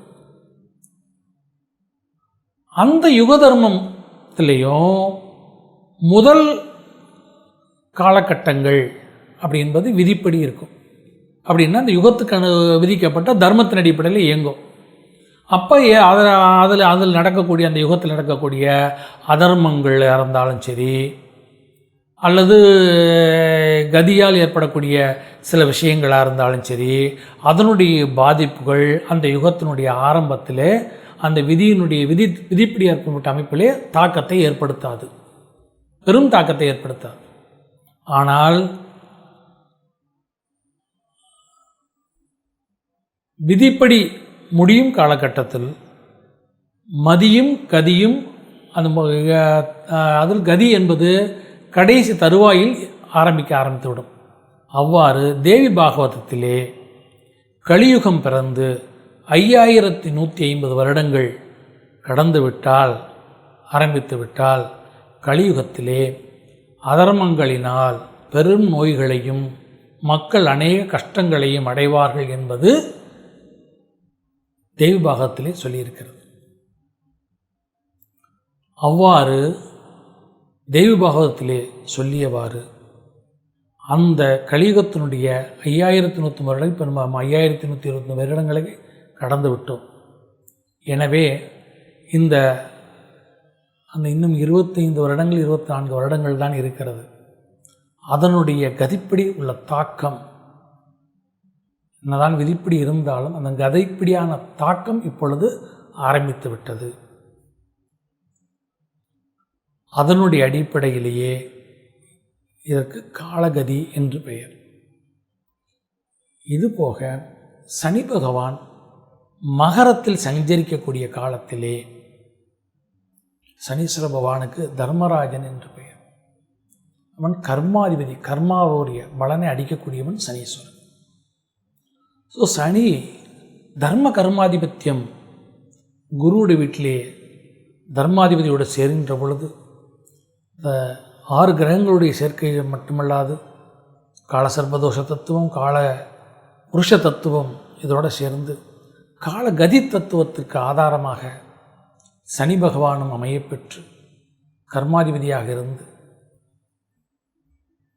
அவனே கதிக்கு காரணமாகவும் இருப்பதினால், ஆனால் கதி என்பதை தீர்மானிக்கக்கூடிய கிரகம் எது என்று சொன்னால் சூரியன்தான். சூரியனாலே தீர்மானிக்கப்படுகிறது. எனவே சூரியனுடன் கூடி சனி இருப்பதினால் சூரியன் கூடாது, சூரியன் சம்பந்தமில்லாது கதி தத்துவம் என்பது கிடையாது. அதனால் சூரியனும் அந்த காலசர்ப்ப தோஷத்திலே அந்த ராகுகேது பிடியில் சூரியனும் உள்ளே வந்து சனி குரு இவர்களும் உள்ளே அமகப்பட்டு மற்ற கிரகங்களும் உள்ளே வந்ததனால் அந்த கதி தத்துவம் ஏற்பட்டதனால் அதனுடைய அடிப்படையில் இந்த நோய் ஏற்பட்டு இருந்தது. அதன் பிறகு சென்ற வருடம் 2020 சூரியன் மிதுனத்திலிருந்து ராகுவிடமிருந்து கடந்து வந்து விட்டார். அதனால் நோய் தொற்று குறைய ஆரம்பித்து விட்டது. அவன் ஆகஸ்டுக்கு அப்புறம் மறுபடியும் இந்த வருடம் சூரியன் இந்த ராகுகேதுக்குள் சனி பகவானுக்குள் உள்ளே நுழைந்து விட்டதனால் இந்த தொற்று அதிகமாகிவிட்டது. எனவே இந்த கதிக்கு ஆதாரமான சூரியன் இந்த காலசர்ப்ப தோஷத்தினுடைய அடிப்படையிலே ராகுகேதுக்கு உள்ளே வந்து உள்ளே குருவும் சனியும் சேரப்பட்டிருந்தாலும் மற்ற கிரகங்கள் சேர்ந்து இருக்கும் பொழுதும் இந்த கதியினால் ஏற்படக்கூடிய இந்த ஒரு ராகுகேதுவால் ஏற்படக்கூடிய இந்த விஷத்தொற்றானது இந்த வருடமும் இருக்கும் என்ற அடிப்படையில் நான் சென்ற வருடம் ஆகஸ்ட் மாதம் இன்னும் 2 வருடங்களுக்கு இருக்கும் என்று சொல்லியிருந்தேன். அதனுடைய அடிப்படையிலே இவ்வருடம் ஆணி மாதம் சூரியன் திருவாதிரை நட்சத்திரத்தை பிளந்து கொண்டு செல்லுவான். சென்று அதை தாண்டுகின்ற பொழுது ஏறக்குறைய ஆணி மாதம் பிறந்து ஒரு 15 தினங்கள் கழித்து இந்த கொரோனா நோயானது முழுமையாக குறைய ஆரம்பிக்கும் நன்றாக ஒரு தீர்வு ஏற்படும். தசரதனுடைய கிருதாயுகத்திலே தசரதனுடைய ஆட்சி காலத்திலே ஜோதிடர்கள்லாம் சேர்ந்து தசரதன்ட்டக்க சொன்னான், தசரதா சனி பகவான் ரோஹிணி நட்சத்திரத்தை இந்த வருஷம் பழந்துண்டு போகிறார், இப்போ உலகத்திலே பெரிய பஞ்சம் ஏற்படும் அப்படின்னு எல்லாம் தசரதன்ட்ட சொல்கிறார். மழை இருக்காது, மக்களெல்லாம் ரொம்ப பட்டினியால் சாவான்னு சொல்கிறார். அப்போ தசரதன் நேராக என்ன பண்ணுறாருனா தன்னுடைய தேரை எடுத்துட்டு சனி பகவானோட போராட போயிடுறார். இது புராணங்களில் திரேதாயுக கதையில் இருக்குது. சண்டை போட போய் சனியோட யுத்தம் பண்ண போய் சனி பகவானை போராடல போகும்போது சனி பகவான் சொல்கிறார், நீ நான் தர்மராஜன், தர்மத்தினுடைய அடிப்படையில் உலக இயக்கத்தினுடைய அடிப்படையிலேயே இந்த உலகத்திற்கு நல்லதையும் கெட்டதையும் கர்மாதிபதி பலனை கொடுக்கக்கூடியவன் கர்மாவுடைய அடிப்படையில். ஆனால் நீ உலக நன்மைக்காண்டி உன்னுடைய நாட்டு நன்மைக்காண்டி நீ கேட்டு வந்திருக்கேன்னு சொல்லி அப்போ தசரதரை சனி பகவான் அந்த கடுமையை குறைச்சிக்கிறேன்னு சொல்லி தசரத பகவான் வழிபாடெல்லாம் பண்ணுறார். எதற்கு அதை சொல்லுகிறேன் என்று சொன்னால், அதே மாதிரி இப்போ சூரியன் இந்த திருவாதிரை சொல்ல ராகுவுடைய நட்சத்திரத்தை பிளந்து கொண்டு செல்கின்ற பொழுது இந்த நோய்க்குரிய தீர்வு சென்ற பிறகு ஏற்படும். இருந்தாலும் மறுபடியும் இவ்வாண்டு கார்த்திகை மாதம் இந்த ராகு கேதுக்குள் சூரியன் உள்ளே நுழைந்து அங்கே சனி குரு முதலிய கிரகங்களும் மற்ற கிரகங்களும் உள்ளே சென்றார்கின்ற பொழுது 2021 நவம்பருக்கு மேல் மறுபடியும் இந்த நோய் வர வாய்ப்பு இருக்கிறது வேறு வடிவிலே. எனவே நாம் அனைவரும் சேர்ந்து இதற்குரிய ஜோதிட சாஸ்திர ரீதியான அந்த பஞ்சபூத தத்துவத்தினுடைய அடிப்படையில் பெற்ற பஞ்ச பூதங்களுக்குரிய சாந்திகளையும் ஔஷாதிகளுக்குரிய ஔஷதங்கள்லாம் மருந்து, இந்த ஔஷதங்களுக்குரிய சூக்தாதிகள் வேத மந்திரங்களையும் சொல்லி ஒவ்வொரு ஒவ்வொருத்தருக்கும் ஒரு நட்சத்திரம் இருக்கும். இந்த நட்சத்திர சாந்திகளெல்லாம் எல்லோரும் பண்ணாமையே விடுறது. அதுக்குரிய இதெல்லாம் பின்னாடி நான் அடுத்த தீர்வில் சொல்கிறேன். எனவே இந்த காலகதி தத்துவங்கிற தத்துவத்தின் அடிப்படையிலையும் இன்னும் பல கணக்கீடுகள் இருக்குது. இந்த நோய் அமையப்பட்டு இருக்கிறது வந்திருக்கிறது என்பதை இதன் மூலம் தெரிவித்துக் கொள்கிறேன். குருஜி, நம்ம இப்போது பஞ்சபூத தத்துவம், காலபுருஷ தத்துவம், காலகதி தத்துவத்தின் அடிப்படையில் இந்த கொரோனா நோய் ஏற்பட்டிருக்குன்றதை பற்றி விரிவாக சொல்லியிருந்தேன். அதெல்லாம் நம்ம பார்த்தோம். இன்னொன்று, நீங்கள் காலசர்ப்ப தோஷ தத்துவம்னு இருக்குது, அதனுடைய அடிப்படையிலையும் இந்த கொரோனா நோய் ஏற்பட்டிருக்கு அப்படின்னு சொல்லியிருந்தேன். அதை பற்றி கொஞ்சம் சொல்லுங்க குருஜி. கால சர்ப்பதோஷ தத்துவத்தினுடைய அடிப்படையில் இந்த நோய் எப்படி வந்ததுன்னு கேட்குறேன். நான் சொன்னேன், எல்லாவற்றுக்கும் பல காரணங்கள் கூடி தான் எந்த ஒன்றும் நல்லதோ கெட்டதோ இருக்கும். காலசர்ப்பதோஷம்னு ஒரு தோஷம் ஜோதிட சாஸ்திரத்திலே இது நிறைய பேருக்கு எனக்கு தெரியும். ஏன்னு சொன்னால், கல்யாண ஆகலை குழந்தை இல்லைன்னு சொன்னால் அவளுக்கு காலசர்ப்பதோஷம் இருக்குது அப்படின்னு எல்லாருமே ஒரு வழக்கத்தில் இருக்கக்கூடிய ஒரு தோஷம், எல்லாருக்கும் தெரிந்த தோஷம் காலசர்ப்ப தோஷம். இந்த காலசர்ப்ப தோஷத்தை பற்றி நிறைய பேர் பேசியிருக்கிறா, எழுதியிருக்கிறா. ஆனால் இதை பற்றி ஒரு பெரிய ஆராய்ச்சிக்குரிய ஒரு சப்ஜெக்ட் இது. ஆனால் இதை யாரும் பெருசாக இதை ஆராய்ச்சி பண்ணுறது கிடையாது. ஏன்னா இது ஒரு பிராயச்சித்தங்கள், ஒரு பரிகாரங்களுக்கு செய்யக்கூடிய ஒரு தீர்வாக தான் அதை எல்லோரும் பார்க்குறான். அந்த ஆங்கிளில் மட்டும் பார்த்துட்டு பண்ணுறதுனால தான் இதை பற்றி பெரிய சூட்சமங்கள் யாருக்கும் தெரிவதில்லை. அதனால தான் நம்ம சொல்கிறது, நம்முடைய ஜோதிட சாஸ்திரம்ங்கிறது, நம்ம வேதம் சொல்கிறது எல்லாத்துக்குமே பிரமாண வேதம்தான். வேதங்கள் தர்மத்தினுடைய அடிப்படையில் இயங்குது. அப்போ இந்த வேதத்துக்கு பிரமாணமாக எடுத்துட்டு நம்ம எல்லா கேள்விகளுக்கும் நம்ம பதில் தேட முற்பட்டோம்னா, ஆராய்ச்சிப்படுத்த முற்பட்டோம்னா, அதுக்கு வேதமே அதுக்கு தீர்வுகளெல்லாம் சொல்லுது. அந்த வகையில் காலசர்ப்ப தோஷம், இதற்கு இன்னொரு பேர் உண்டு, காலசர்ப்ப யோகமும் கூட பேர் உண்டு. பொதுவாகவே இந்த காலசர்ப்ப தோஷம்னா என்ன சொன்னால், ராகு கேது என்கின்ற 2 சர்ப்ப கிரகங்களுக்குள் மற்ற கிரகங்கள் 7 கிரகங்களும் உள்ளே அமைந்து விட்டால் இதற்கு காலசர்ப்ப தோஷம் என்று பெயர். இந்த காலசர்ப்ப தோஷத்திலேயே 2 நிலைகள் இருக்கு. ராகு கேதுக்குள்ள, இப்போ ராகு மிதுனத்தில் இருக்கார், கேது தனுசில் இருக்கார். தனுசு மிதுனத்துக்குள்ள மற்ற கிரகங்கள் அடங்கி இருக்கிற நிலை ஒன்று, இல்லை மிதுனத்திலேருந்து தனுசுக்குள்ளே அடைபட்டிருக்கிற நிலைங்கிறது 2. மேல் பாதி கீழ்ப்பாதி, கீழ் சுற்று மேல் சுற்றுன்னு பேர். காலச்சக்கரத்தினுடைய மேல் சுற்றில் அமைந்த காலசர்ப்பதோஷம், கீழ் சுற்றில் அமைந்த காலசர்ப்பதோஷம். சுற்று எதை பொறுத்து அமைந்திருக்கிறது, எந்த வீட்டை பொறுத்து அமைந்திருக்கிறது? ரிஷபத்துக்கும் விருட்சத்துக்கும் நடுவில் இப்போ காலசர்ப்பதோஷம். போன வருஷம் மிதுனத்துக்கும் தனுசுக்கும் நடுவில் காலசர்ப்பதோஷம். இந்த மாதிரி காலசர்ப்பதோஷம் எங்கிருந்து இதில் எந்த ராசி அடிப்படையாக கொண்டு, காலபுருஷனுக்கு எந்த அங்கத்தை அடிப்படையாக கொண்டு அமைஞ்சிருக்குன்னு எடுத்துக்கணும், கணக்கில் எடுத்துக்கணும். அதே மாதிரி ஜோதிடம் பார்க்கும்போது, ஒருத்தர் ஜாதகம் பார்க்கும்போதும் காலசர்ப்பதோஷம் எந்த ராசியில் அமையப்பட்டிருக்கிறது, எந்த ராசியில் எந்த ராசிக்குள்ளே அமையப்பட்டிருக்கிறது, அதனுடைய உடல் எது, உடலுடைய பாகம் எது, அங்கம் எது,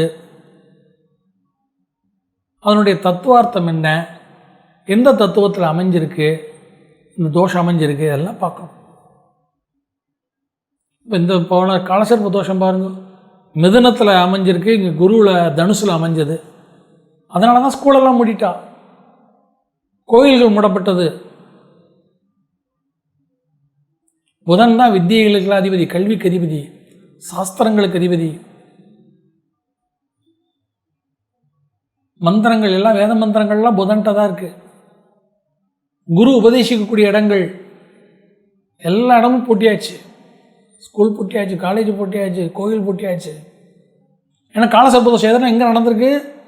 புதனுக்கும் குருவுக்கும் நடுவில் நடந்திருக்கு. இதே மாதிரி காலசர்ப்பதோஷம் இதனுடைய அடிப்படை, இதனுடைய இந்த தத்துவத்திலையும் நிறைய கணக்கீடுகள் இருக்குது. அந்த கணக்கீடுனுடைய அடிப்படையில் அதான் சொன்னேன் இல்லையா, புதன்கிற வாயுனுடைய வீட்டிலே ராகு என்கிற ஆகாய கிரகம், விஷக்கிரகம் சஞ்சரித்து, அதனால் காற்றிலே, வாயுலே, ஆகாயத்திலே விஷங்கள் காற்றிலே கலக்கப்பட்டு அது பூமிக்கு வந்து, பூமியினுடைய நீர்த்தன்மைகளே சுக்கிரன் சந்திரனுடைய சர்ப்பதோஷம் அமையப்பட்டிருக்கிற கிரகங்களிலே சந்திரன் சுக்கிரனுடைய நீர்த்தன்மைகளே பட்டு, சூரியனுடைய ஒளிக்கதிர்கள் பெற்று அந்த விஷக்கிருமிகள் உயிர் பெற்று, அது கொரோனா என்கின்ற பெயருடன் கேதுவுடைய காரண சம்பந்தத்தினால் பெரும் தொற்றாக ஏற்பட்டு எல்லோருக்கும் சிரமங்களை, சனி என்கின்ற தர்மராஜனுடைய கர்மாதிபதியுடைய சம்பந்தம் ஏற்பட்டதனால் அநேக பேர் அந்த தர்ம கர்மத்தினுடைய அதர்ம கர்மத்தினுடைய பலனை அனுபவிக்கும் பொருட்டு இந்த உலகத்திற்கும் ஒவ்வொருவருக்கும் ஒவ்வொரு ஜீவன்களுக்கும்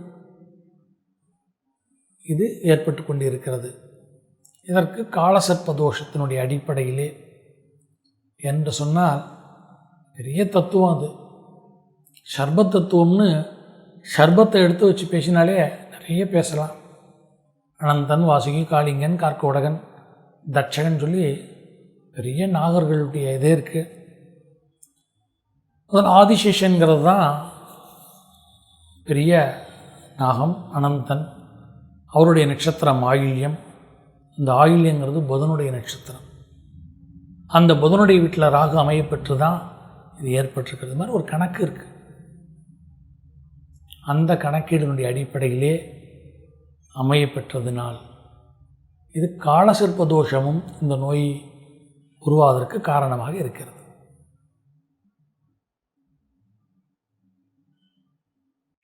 குருஜி, நாம் இப்போ தத்துவார்த்தங்கள் அடிப்படையில் காலபுருஷ தத்துவம், காலகதி தத்துவம், கால சர்ப்பதோஷ தத்துவம், அப்புறம் பஞ்சபூத தத்துவங்கள், இந்த மாதிரி தத்துவார்த்தங்களுடைய அடிப்படையில் கொரோனா ஏற்பட்டிருக்குன்ற மூல காரணத்தை பார்த்தோம். மற்ற ஜோஷியர்கள்லாம் நவகிரகங்களுடைய சஞ்சாரத்துடைய அடிப்படையை வச்சு இந்த நோயை சொல்லின்னு இருக்கா கணிச்சு. நீங்கள் இந்த தத்துவார்த்தங்களை வச்சு சம்மந்தப்படுத்தி சொல்லின்னு இருக்கேன். நவகிரகங்கள் இந்த நோய்க்கு சம்மந்தப்படுத்தி நீங்கள் என்ன சொல்கிறீர்கள் இதை பற்றி? பஞ்சபூத தத்துவம், காலசர்ப்பதோஷ தத்துவம், காலகதி தத்துவம், காலபுருஷ தத்துவம், இந்த மாதிரி நிறைய தத்துவார்த்தங்களுடைய அடிப்படையில் மட்டும் இந்த நோய் வரல. நவக்கிரகங்களும் அதுக்கு உட்பட்டது தானே. நவக்கிரகங்கள் மூலமாக தானே நம்ம ராசிகள் மூலமாக தானே அதை பார்க்குறோம். நிறைய கணக்கீடுகள் சாஸ்திர ரீதியாகவும் நம்ம பார்க்குறோம். அடியனுடைய பார்வை சாஸ்திர ரீதியான பார்வை ஒன்று, தர்ம ரீதியான பார்வை ஒன்று, வானசாஸ்திர ரீதியான பார்வை உண்டு. அதுபோக நம்மளுடைய சாதாரண ஜோதிட சாஸ்திரங்கள் கோள்கள் ரீதியான நவகிரகங்களுடைய பார்வைகளையும் பார்க்க நவகிரக ரீதியாகவும் இந்த பாதிப்பு ஏற்பட்டிருக்கேன். நவகிரக ரீதியாக சொல்லும் பொழுது பொதுவாக இதில் ஒன்றே மட்டும் சொல்ல, நிறைய இருக்குது. 9 கிரகங்களும் ராகு கேதுக்குள்ளே 7 கிரகங்கள் அடைப்பட்டாலே அதான் காலசர்ப்ப தோஷம்னு சொல்கிறோம். ஒவ்வொரு கிரகங்களுமே பஞ்சபூத தத்துவத்தில் ஆகாய தத்துவம், ஆகாய கிரகம், நீர் கிரகம், நெருப்பு கிரகம்னு கிரகங்கள் பஞ்சபூத தத்துவத்தினுடைய அடிப்படையில் தான் கிரகங்களே அமைஞ்சிருக்கு. கிரகங்களும் சாத்வீகம், தாமச, ரஜோகுணங்கிற 3 குணங்கள் அடிப்படையில் அமைஞ்சிருக்கும்.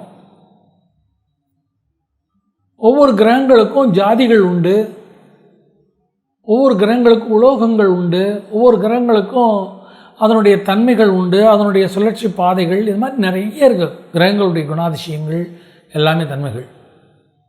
இப்போ கிரகங்கள் நமக்கு ஒரு அதனுடைய சுழற்சி தான், அதை வச்சு தான் நம்ம காலத்துடைய கணக்குகள் எல்லாமே அதை வச்சு தான் நம்ம பண்ண முடியும்.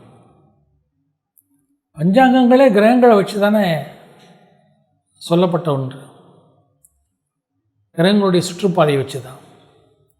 அதனால் கிரகங்கள் ரொம்ப ரொம்ப முக்கியம். இதில் நவக்கிரகங்களில் இப்போ இந்த காலசர்ப்ப தோஷம் காலபுருஷ தத்துவத்தினுடைய அடிப்படையில் அந்த குருவும் கேதுவும் சேர்ந்தாலே சந்நியாச தோஷம்னு பேர். குரு ராகு சேர்ந்தால் சண்டாள தோஷம், குருவும் கேது இருந்தால் சந்நியாச தோஷம். இந்த சந்நியாச தோஷம் ஏற்பட்டதுனால தான் எல்லாருமே தனிமைப்படுத்திக்கொள், குவாரண்டைன்னு சொல்கிறோமே, எல்லாம் சன்னியாசி மாதிரி எல்லாம் ஒரே வீட்டுக்குள்ளே தனித்தனியாக ஆட்கள் ஒரு ரூமில் உட்காந்துருக்குறோம். எங்கே போனாலும் கூட்டமாக இருக்க முடியாது. இது காலசர்ப்ப தோஷத்தில் காலபுருஷ தத்துவத்தில் ஏற்பட்ட சந்நியாச தோஷம் இதுக்கு ஒரு காரணமாக அமைஞ்சிருக்கு. ஓடிப்போனவனுக்கு 9ல் குருன்னு ஒரு பழமொழி உண்டு. குரு 9ல் இருந்தால் அவன் உலகியல் வாழ்க்கைக்கு அதுலேருந்து விடுபடுவான் அப்படிங்கிறது ஜோதிட சாஸ்திரம் சொல்கிறது. லௌகீகம் சப்போர்ட் பண்ணாது. லௌகீகத்துக்கு குரு சப்போர்ட் பண்ண மாட்டார். நம்ம பாரதமே குருவுடைய பூமி. சூரியன்னா ஆஸ்திரேலியா, சுக்கிரன்னா அமெரிக்கா, சனின்னா ஆப்பிரிக்கா, அப்படி ஒவ்வொரு கிரகங்களுக்கும் ஈரான், ஈராக், இந்த ஆப்கானிஸ்தான், எண்ணெய் விளையக்கூடிய துபாய், இதெல்லாம் செவ்வாயுடைய ஆதிக்கம் உள்ளது. இது மாதிரி ஒவ்வொரு கிரகங்களுடைய ஆட்சியில் இந்த உலகம் இருக்குது. இது நோய் எங்கேருந்து வந்ததுன்னு கூட சொல்லலாம் ஜோதிட சாஸ்திர ரீதியாக. நம்ம அந்த கான்ட்ரவர்சி சப்ஜெக்டுக்குள்ளே நம்ம போக வேண்டாம்னு சொல்ல முடியும். ஆனால் நம்மளுடைய பாரதம் குருவுடைய பூமியாக இருக்கிறதுனால அந்த குரு வீட்டுக்குள்ளே காலசர்ப்ப தோஷம், கால புருஷ தத்துவத்தில் தர்ம கர்மாதிபத்தியம், காலகதி எல்லாம் அமைஞ்சப்பட்டிருக்கிறதுனால இந்த தோஷம், சந்நியாச தோஷங்கிற தோஷமும் கூட அமைகிறது. கர்மாதிபதி தர்மஸ்தானத்தில் அமையப்பட்டிருப்பதனால் சனி 10ல் 9ல் சேர்ந்திருந்ததுனால ஏற்பட்டது. கூட கதின்னு சொல்லக்கூடிய சூரியன் உள்ளே உட்கார்ந்துருந்தான். அதனால் நவக்கிரகங்கள் அவர்களுடைய சஞ்சாரங்கள், அதுவும் குருவனுடைய சஞ்சாரம். குரு குரு பார்க்க கோடி பாவ விமோச்சனம், குரு பார்த்தா கோடி நன்மையெல்லாம் இருக்குது. ஆனால் என்னுடைய ஆராய்ச்சியில் ஒருத்தருடைய குரு தசையில் தான் நிறைய கஷ்டங்கள் நிறைய பேர் பட்டிருக்கா. அது பிராமணர்கள் காரகபாவம்னு சொல்லுவோம். குரு காரகத்துவம் பெறும்பொழுது வரக்கூடிய தோஷம் ரொம்ப மோசமான தோஷம். புத்திரகாரகன் புத்திரஸ்தானம் ஏகி நின்றால் புத்திர தோஷத்தை கொண்டவராக இருப்பார். 5ல் குரு இருந்தால் ஆகாது, ஆனால் 5ல் குரு இருந்தால் நல்லது. ஆனால் குழந்தைக்கு ஆகாது, புத்திர தோஷம்னு சொல்கிறது. 9ல் குரு இருந்தால் நல்லது, ஆனால் 9ல் குரு இருக்கக்கூடாது. அது குரு 9ஆம் வீடு சொந்த வீடாகவே அமைஞ்சு போச்சுன்னா இது காரகபாவ தோஷம்னு பேர். காலபுருஷனுக்கு 9ஆம் இடம் குருவுடைய வீடு தனுசு. அங்கேயே குரு உட்கார்ந்தா இந்த காலசர்ப்ப தோஷம் நடந்திருக்கு, ஏற்பட்டிருக்கு. ஏற்பட்டதுனால இந்த சந்நியாச தோஷம், அதனால் எல்லோரும் தனிமைப்படுத்துதல், இதனால் கேதுவுடன் சேர்ந்ததுனால் வியாதியினால் தனிமைப்படுத்துதல், சனியுடன் சேர்ந்ததுனால் வேலை இழத்தல், தொழிற்சாலையில் செய்ய முடியல, வேலை செய்கிற இடத்துக்கு செய்ய முடியல, வருமான இழப்பு, ஜீவன இழப்புகள், புதனுடன் சேர்ந்ததினால் கல்வி வித்யைகள், வித்தியாசாலைகள், குருட வீட்டில் கேது சம்பந்தப்பட்டதனால் ஆலயங்கள். சன்னியாசி கோவில் தேவையில்லையா? சந்நியாச தோஷம் ஏற்பட்டதுன்னா பக்தி அடிச்சிடும், ஆலய வழிபாட்டு அடிச்சிடும். சன்னியாசியாக போயிட்டான்னா அவன் கோயிலுக்கு போக மாட்டான், அவனுக்கு கோயில் தேவையில்லை. உள்ளம்பெருங்கோயில், ஊனுடம்பாளையம், வள்ளற் பெருந்தைக்கு வாய் கோபுர வாசலம், தெல்லத்தமிழ்ந்தாருக்கு ஜீவன் சிவலிங்கமான்னு போயிடுவார் திருமலர் மாதிரி. அவள் கோயிலை தேடமாட்டான், அவள் உடம்புக்குள்ளேயே தெய்வம் இருக்கும்பா. இதுதான் சந்நியாசம். இந்த சந்நியாச தோஷம் எப்படின்னா கோயில் ஆலயங்களே வழிபாடு முறையில் அடிபட்டு போயிடும். இதனால் நவக்கிரகங்களினாலும், அதுவும் நவக்கிரகங்கள் பிரதான காரணமாகவும் இதை கணக்கிடுவதற்கு இந்த காலபுருஷ தத்துவம், இந்த காலகதி தத்துவம், இந்த பஞ்சபூத தத்துவம், இந்த தத்துவங்கள் எல்லாம் இந்த நவக்கிரகங்கள் வாயிலாக தான் நம்ம கணக்கீடுகளை செய்வதற்கு முக்கியமாக இருப்ப நவக்கிரகங்களும் இந்த நோய்க்கு அவருடைய சஞ்சாரங்களும் ஒரு காரணமாக அமைப்பட்டிருக்கிறது. குருஜி, நம்ம தத்துவார்த்தங்களுடைய அடிப்படையிலையும் நவக்கிரகங்கள் சஞ்சாரத்தினுடைய சம்பந்தங்களுடைய அடிப்படையிலையும் நம்ம இந்த கொரோனா நோயை பற்றி பார்த்தோம். இப்போது முதல் அலை கொரோனா வந்தது, அடுத்தது இப்போ 2வது அலை வந்துட்டுருக்கு, அது இன்னும் தீவிரம் அடைன்னு வேற சொல்கிறா, உச்சத்துக்கு போகும்னு வேற சொல்கிறா. இதை நம்ம ஃப்ரீயாக விட்டோன்னா, அலட்சியமாக இருந்தோன்னா 3வது அலையும் வர்றதுக்கு வாய்ப்பு உண்டுன்னு சொல்கிறா. அது வருமா? இதுக்கெல்லாம் எப்போ தான் தீர்வு கிடைக்கும் குருஜி?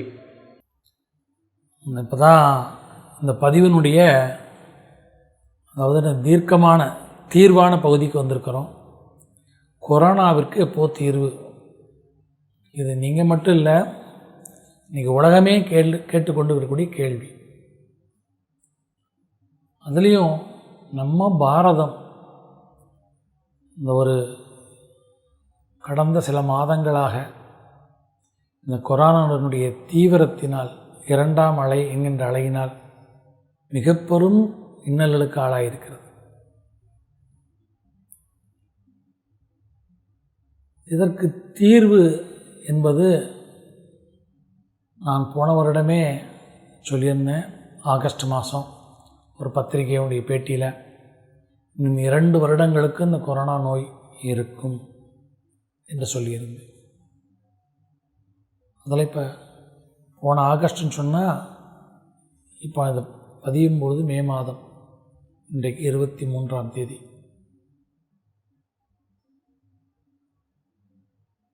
கிட்டத்தட்ட ஒரு வருஷத்தை நெருங்க போகிறோம். 3 மாதம் ஆச்சுன்னா 1 வருஷம் முடியும். அதுபோக இன்னும் 1 வருஷம் இருக்குன்னு சொல்லியிருக்கேன். அதுக்குத்தான் இவ்வளோ ஆதாரங்களை சொன்னேன். இது பஞ்சபூத தத்துவங்களுடைய அடிப்படையிலும், பல தத்துவார்த்தங்களுடைய அடிப்படையிலும், பல தர்மங்களுடைய அடிப்படையிலும் அதை சொன்னேன். இதற்கு தீர்வு என்பது நம்ம கிரக ரீதியாக கிரகங்கள்கிட்ட போய் தீர்வு அப்படிங்கிறது ஒரு பக்கம் இருந்தாலும், ஒவ்வொருத்தரும் தர்மங்களை அனுஷ்டிக்க வேண்டும், பக்தியை வளர்த்து கொள்ள வேண்டும், ஒருவருக்கொருவர் உதவி புரிய வேண்டும், பரோபகாரம் செய்ய வேண்டும்.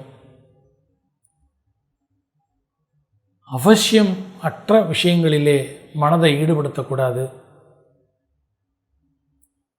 இது மாதிரி பல தர்ம அனுஷ்டானங்களை, இயற்கையை பாதுகாக்க வேண்டும், நீர்நிலங்களை பாதுகாக்க வேண்டும், காற்றை மாசுபடுத்தாமல் இருக்க வேண்டும், நம்முடைய சுற்றுப்புறங்களை தூய்மையாக வைத்துக்கொள்ள, இந்த மாதிரி பல தர்மங்களை நாம் அனுசரிக்க வேண்டும். அதனால தான் அதை சொல்கிறேன். பஞ்சபூத தத்துவம் என்கின்ற தத்துவம் எல்லா கிரகங்களுமே இந்த பஞ்சபூத தத்துவத்துக்கு உட்பட்டது தான். எனவே இந்த பஞ்சபூத தத்துவம் என்கின்ற தத்துவத்தினுடைய அடிப்படையிலே, கிரகங்களுடைய சஞ்சாரத்தின் அடிப்படையிலே பார்க்கின்ற பொழுது வருகின்ற ஆனி மாதம் சூரிய பகவான் திருவாதிரை நட்சத்திரத்தை கடந்து சென்ற பிறகு இந்த கொரோனா நோய்க்கு தீர்வு ஏற்படும். அக்காலகட்டத்திலே அதன் பிறகு நாம் அனைவரும் கடைப்பிடிக்கக்கூடிய இந்த இயற்கையை போற்றி வழிபாடு செய்வது, காப்பது போன்ற தர்மங்களை நாம் அனைவரும் கடைப்பிடித்தால் அடுத்து சொல்லப்படுகின்ற 3ஆம் அலை என்கின்ற அலை ஜோதிட சாஸ்திர ரீதியாக வரும் கார்த்திகை மாதத்திற்கு மேல் ஏற்பட வாய்ப்பு இருக்கிறது.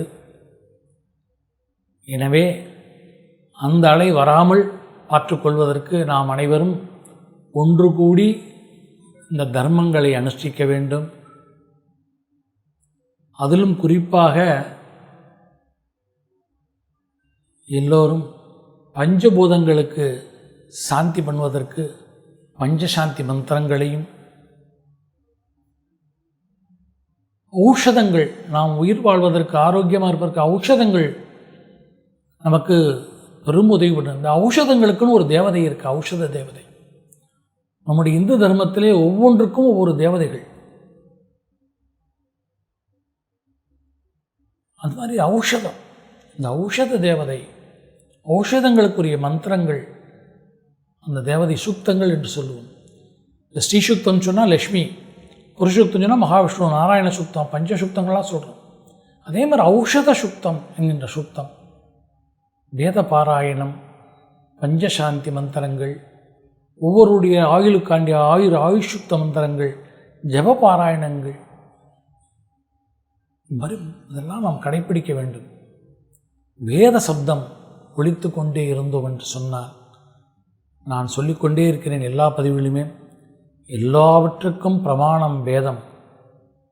வேதத்தில் தான் அனைத்தும் தொடங்குகிறது, அதில் தான் முடிகிறது. எனவே எந்த ஒன்றுக்கும் பரிகாரம், தீர்வு வேதத்திலே இருக்கிறது. வேத சப்தம், வேத மந்திரங்கள், அதிலும் காயத்ரி மந்திரங்கள், அதுவும் தற்காலத்திலே இந்த காலகதி, அந்த கதிக்கு அதிபதியான சூரிய பகவான், அவருடைய காயத்ரி மந்திரம் ஜபித்து வந்தோமானால் இந்த கொரோனா நோயிலிருந்து விடுபடலாம். சூரிய நாராயண வழிபாடு எல்லோரும் செய்ய வேண்டும். அடியேன் கூட இந்த கொரோனா இதனுடைய ஊரடங்கு நிறைவுற்றவுடன் பெரிய சூரிய நாராயண ஹோமம் ஒன்று செய்யவிருக்கிறேன். அதுபோக காலபைரவர், இந்த காலபுருஷனை சாந்தப்படுத்தும் விதமாக காலபைரவருடைய வழிபாடும், காளியுடைய லோகமாதா காளியினுடைய வழிபாடும் அனைவரும் மேற்கொள்ள வேண்டும். மேலும் ஒவ்வொருவரும் தங்களுடைய நட்சத்திரத்தன்று அவரவர்களுக்குள்ள நட்சத்திர சாந்தி மந்திர ஜபங்களை பிராமணர்கள் மூலமாக கேட்க வேண்டும். பாராயணம் சொல்லி கேட்க வேண்டும். ஆயுஷுக்த பாராயணம் கேட்க வேண்டும் அவர்களுடைய ஜென்ம நட்சத்திரத்தில்.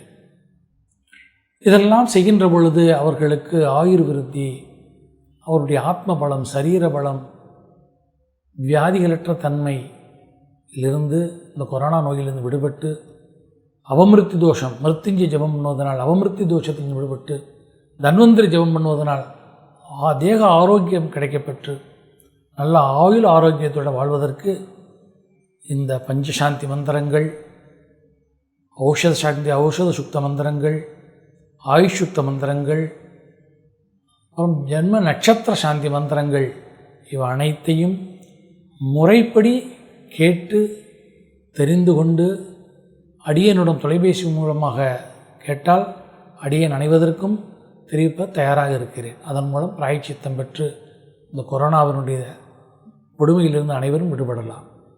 குருஜி, இப்போ கொரோனாவை பற்றியும் கொரோனாவுக்கு எப்போ தீர்வுன்றதை பற்றியும் நம்ம பார்த்தோம், நீங்கள் சொல்லியிருக்கேன்.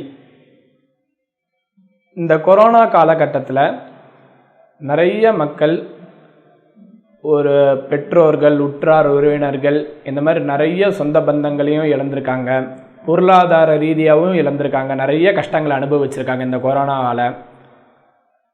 இதுக்கெல்லாம் ஒரு பரிகாரமாக இப்போ கோவில்களுக்கு நம்ம போகணுன்னா கூட கோவில்கள்லாம் மூடி இருக்கு, இதுக்கெல்லாம் நம்ம ஒரு பரிகாரம் பண்ணணும்னா ஒரு எளிமையான விதத்தில் ஒரு உகந்த பரிகாரமாக ஜோதிடத்தினுடைய அடிப்படையில் நீங்கள் என்ன சொல்கிறீங்க குருஜி?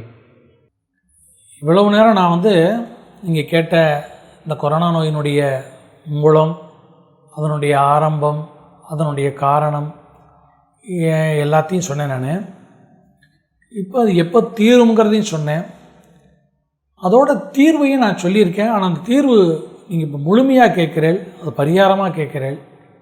இப்போ நான் சொல்கிறேன். இப்போது நம்ம ஒவ்வொருத்தருக்கும் ஒரு நட்சத்திரம் இருக்கும், ஜென்ம நட்சத்திரம்னு பேர். இன்றைக்கி எல்லோரும் இந்த பிறந்த நாள் கொண்டாடுற பழக்கம் எல்லோரும் வச்சுட்டு இருக்கிறா. நம்முடைய சனாதன தர்மத்தில் பிறந்த நாள் கொண்டாடுற பழக்கம் கிடையாது. ஏன் கிடையாதுன்னு சொன்னால், நம்மளுடைய தர்மம், சனாதன தர்மம், நம்மளுடைய வேதங்கள், சாஸ்திரங்கள், புராண இதிகாசங்கள் எல்லாமே சொல்கிறது என்னென்னா, பிறவி பிணி அறுக்கணும், பிறக்கக்கூடாது, மறுபடியும் இந்த பூமியில் பிறக்கக்கூடாது, மோட்சம்தான் நமக்கு சாஸ்வதம். அதனால் இந்த பிறவி என்பது பிணி, வியாதின்னு சொல்லியிருக்கு. அதனால் இந்த வியாதியிலேருந்து விடுபடணும், பிறவியே வியாதின்னு சொல்லும் பொழுது அதை யாராவது கொண்டாடுவாளா? அதனால தான் நம்ம சாஸ்திரங்கள் பிறந்த நாளை கொண்டாடுவதற்கு அனுமதிக்கவில்லை. ஆனால் வள்ளுவர் சொன்ன மாதிரி அறம்பொருள் இன்பம், பொருள் வேணும், இன்பம் வேணும், அடையணும். அதே தான் நம்முடைய சாஸ்திரங்களும் சொல்லியிருக்கிறது. தர்மார்த்த காமிய மோட்சம். காமிய வேணும்னு தான் சொல்கிறது. ஆசைகள் இருக்கணும், ஆசைகள் அனுபவிக்கணும். ஆசைகள் அனுபவிச்சுட்டு அப்புறம்தான் மோட்சத்தை விரும்பணும்னு சொல்லியிருக்கு. ஆனால் அந்த ஆசைகள் எப்படி அனுபவிக்கணும், எவ்வாறு அனுபவிக்கணும்லாம் சாஸ்திரம். தர்ம அர்த்த காமிய மோட்சம். தர்மமாக இருக்கணும், அர்த்தம்னா பொருள். அந்த பொருள் தர்மத்தின் அடிப்படையில் பெறப்பட்டதாக இருக்கணும். அந்த தர்மத்தின் அடிப்பட்ட பொருளை கொண்டு தர்மத்தின் அடிப்படையிலேயே காமத்தை அனுபவிக்கணும், காமியத்தை அனுபவிக்கணும். அதன் பிறகு மோட்சம் கிடைக்கும், அப்படிங்கிறத அடையணும் அப்படிங்கிறதான் நம்முடைய சாஸ்திரங்கள், வேதங்கள்லாம் சொல்கிறது. அதனால் ஆசைகள் கூடாது அப்படின்லாம் சொல்லலை. வள்ளுவர் தான் சொன்னார், அறம் சார்ந்த பொருள், அறம் சார்ந்த இன்பம். அறம் பொருள் இன்பம் இருந்தால் வீடு பெற்று அடையலாம். அதனால தான் அறத்துப்பால், பொருட்பால், காமத்துப்பால்.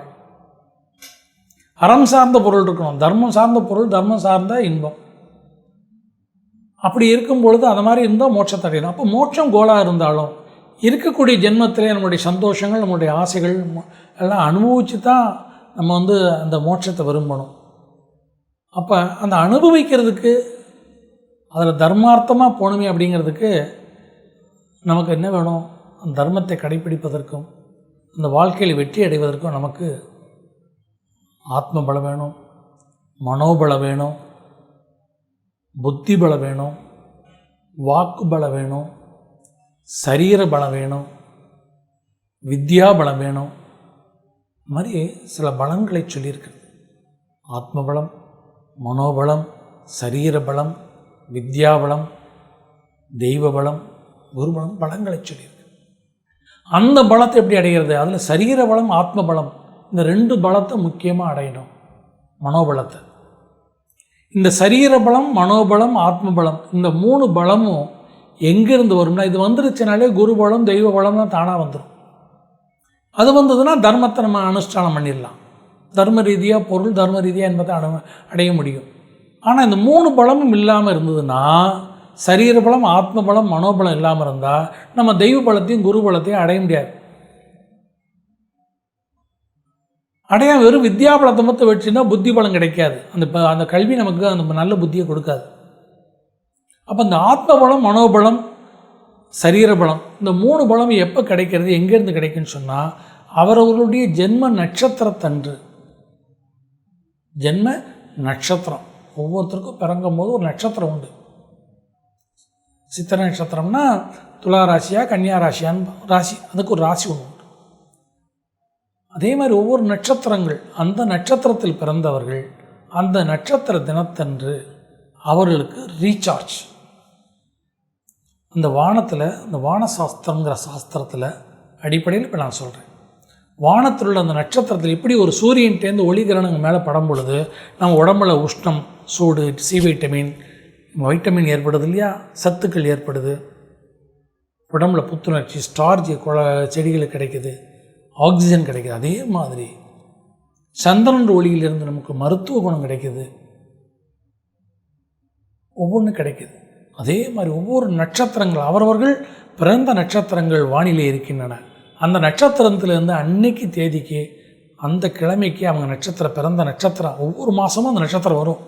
அந்த நட்சத்திரம் வரும்போது அந்த நட்சத்திரத்துலேருந்து அவங்களுடைய நட்சத்திரத்துலேருந்து அவங்களுக்கு ரீசார்ஜ் ஆகும். அப்போ ரீசார்ஜ் ஆகும்போது நம்ம என்ன பண்ணணும்? டீசார்ஜ் பண்ணக்கூடாது, பேசக்கூடாது, கொண்டாட்டங்களே கூடாது. அதனால தான் மாதிரி கொண்டாட்டங்கள், பிறந்தநாள் கொண்டாட்டங்கள் கூடாதுன்னு சொல்லியிருக்கிறது. அன்றைக்கி ஃபுல்லாக அமைதியாக இருக்கணும். அமைதியாக இருந்தால் தான் அந்த நட்சத்திரத்துலேருந்து நம்ம பாடிக்கு, ஆத்மாவுக்கு, மனசுக்கு சார்ஜ் ஏறும். எப்படி ஒரு செல்லுக்கு 4 மணி நேரம் 5 மணி நேரம் பேசுகிறோமோ ஒரு சார்ஜ் போட்டுக்கிறோம், அதே மாதிரி இந்த பாடி, ஆத்மாவுக்கு, மனசுக்கு ஒரு சார்ஜ் வேணும், ரீசார்ஜ் அந்த நட்சத்திரத்தன்னைக்கு தான் அவங்க கிடைக்கும். ஒவ்வொருத்தரும் அவங்க பிறந்த நட்சத்திரத்தை, அந்த நட்சத்திரத்தன்னைக்கு அவங்க அந்த நட்சத்திர சாந்தி மந்திரங்களையும் பஞ்சசாந்தி மந்திரங்களையும் ஆயுஷுக்த மந்திரங்களையும் அவமிருத்தி தோஷா அகால மரணம் போக்கக்கூடிய மிருத்யுஞ்சய மந்திரங்களையும் தேக ஆரோக்கியத்தில் தன்வந்திரி மந்திரங்களையும் அவர்கள் வேதம் படித்த பிராமணர்கள் மூலமாக தெரிந்து கொண்டு அதன் மூலமாக கேட்டு அதன் மூலமாக அந்த ஒரு ஆத்ம பலத்தையும் சரீர பலத்தையும் மனோபலத்தையும் பெற்றுவிட்டால் இந்த வியாதிக்கு முழுமையான தீர்வு கிடைக்கும். போன கேள்வியில் இதுக்கு பரிகாரம் என்னன்னு சொன்னேன், ஆனால் அது எப்படி பண்ணணுங்கிறத எதனாலங்கிறத இந்த பதிவில் இந்த கேள்விக்கு வேண்டி பதிலாக சொல்லியிருக்கேன். அதனால் வேதம் படித்தவர்களை கொண்டு நாங்கள் இங்கே அருளமுதம் வேத வித்யா குருகுலத்தின் சார்பாக இன்றைக்கி நிறைய கொரோனா நோயில் பாதிக்கப்பட்டவர்களுக்கு, இல்லை அந்த நோய் பயம் உள்ளவர்களுக்கு மட்டுமில்லாமல் எல்லாருமே எங்களுக்கு தொடர்பு கொண்டு அவங்களுடைய ஜென்ம நட்சத்திரத்தை இன்னைக்கு இந்த சாந்தி மந்திரங்களை வீடியோ கால் மூலமாக அதை பண்ணிட்டுருக்கிறோம். அதன் மூலமாக இந்த மந்திரங்களை கேட்டு எல்லோரும் இந்த கொரோனா நோயிலிருந்து விடுபட அனைவரையும் வேண்டிக் கொள்கிறேன்.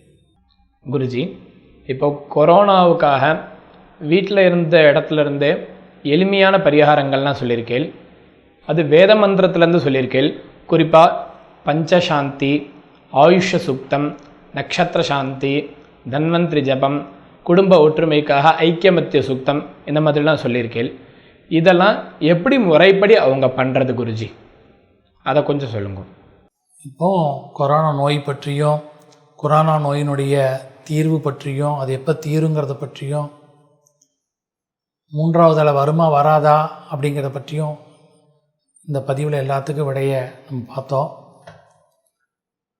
அதுபோக இதுக்குரிய தீர்வுக்குரிய பரிகாரங்களை பற்றியும் நான் சொல்லியிருக்கேன். இப்போ இந்த பரிகாரங்களை எப்படி பண்ணணும் அப்படிங்கிறத இப்போ நான் சொல்கிறேன். இப்போது இந்த கொரோனா நோய் பாதித்தவர்கள் பாதிக்காதவர்கள் அப்படிங்கிறது இல்லை, இது எல்லாருமே பண்ணலாம். ஏன்னு சொன்னால் இது வீடியோ காலில் பண்ணுறது, வீட்டில் இருந்தே செய்யக்கூடிய பரிகாரம். நிறைய பரிகாரங்களை நீங்கள் பண்ணியிருப்பீங்க. கோவிலுக்கு சாமிக்கு பூஜை மந்திரங்கள் சொல்லியிருப்பீங்க, ஸ்லோகங்கள் சொல்லியிருப்பீங்க, தன்வந்திரி மந்திர பாராயணம் அதெல்லாம் வீட்டிலே நீங்களே பண்ணியிருப்பீங்க. இருந்தாலும் எப்பயுமே நம்மளுடைய சனாதன தர்மத்தில் ஒன்றினுடைய ஒரு மந்திரத்தினுடைய சக்தி என்பது எங்கே இருக்கிறது, எங்கே இருக்கும்ங்கிறத பற்றி வேதத்தில் சொல்லியிருக்கு. அதுக்கு பெரிய ஒரு ஸ்லோகமே இருக்குது. அதனுடைய அந்த கருத்து மட்டும் சொல்லி, அதனுடைய வேதம் யார்கிட்ட இருக்குது? பிராமணன்கிட்ட இருக்குது. அனைத்துக்கு தீர்வு எங்கே இருக்குது? வேதத்தில் இருக்குது. வேதம் யார்கிட்ட இருக்குது? பிராமணன்கிட்ட இருக்குது. பிராமணன்கிட்ட இருக்குது அந்த வேத மந்திரம் இருக்குது.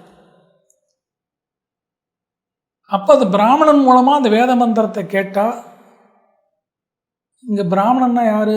வேதம் படித்த பிராமணன். ஏன்னு சொன்னால் அவன் தான் வேதம் சொல்லி வேதம் ஃபுல்லாக படித்து வேதம் சொல்லி அந்த ஜபங்களை பண்ணி அதுக்கு உரு ஏற்றி சக்தி ஏற்றி வைத்திருப்பான்.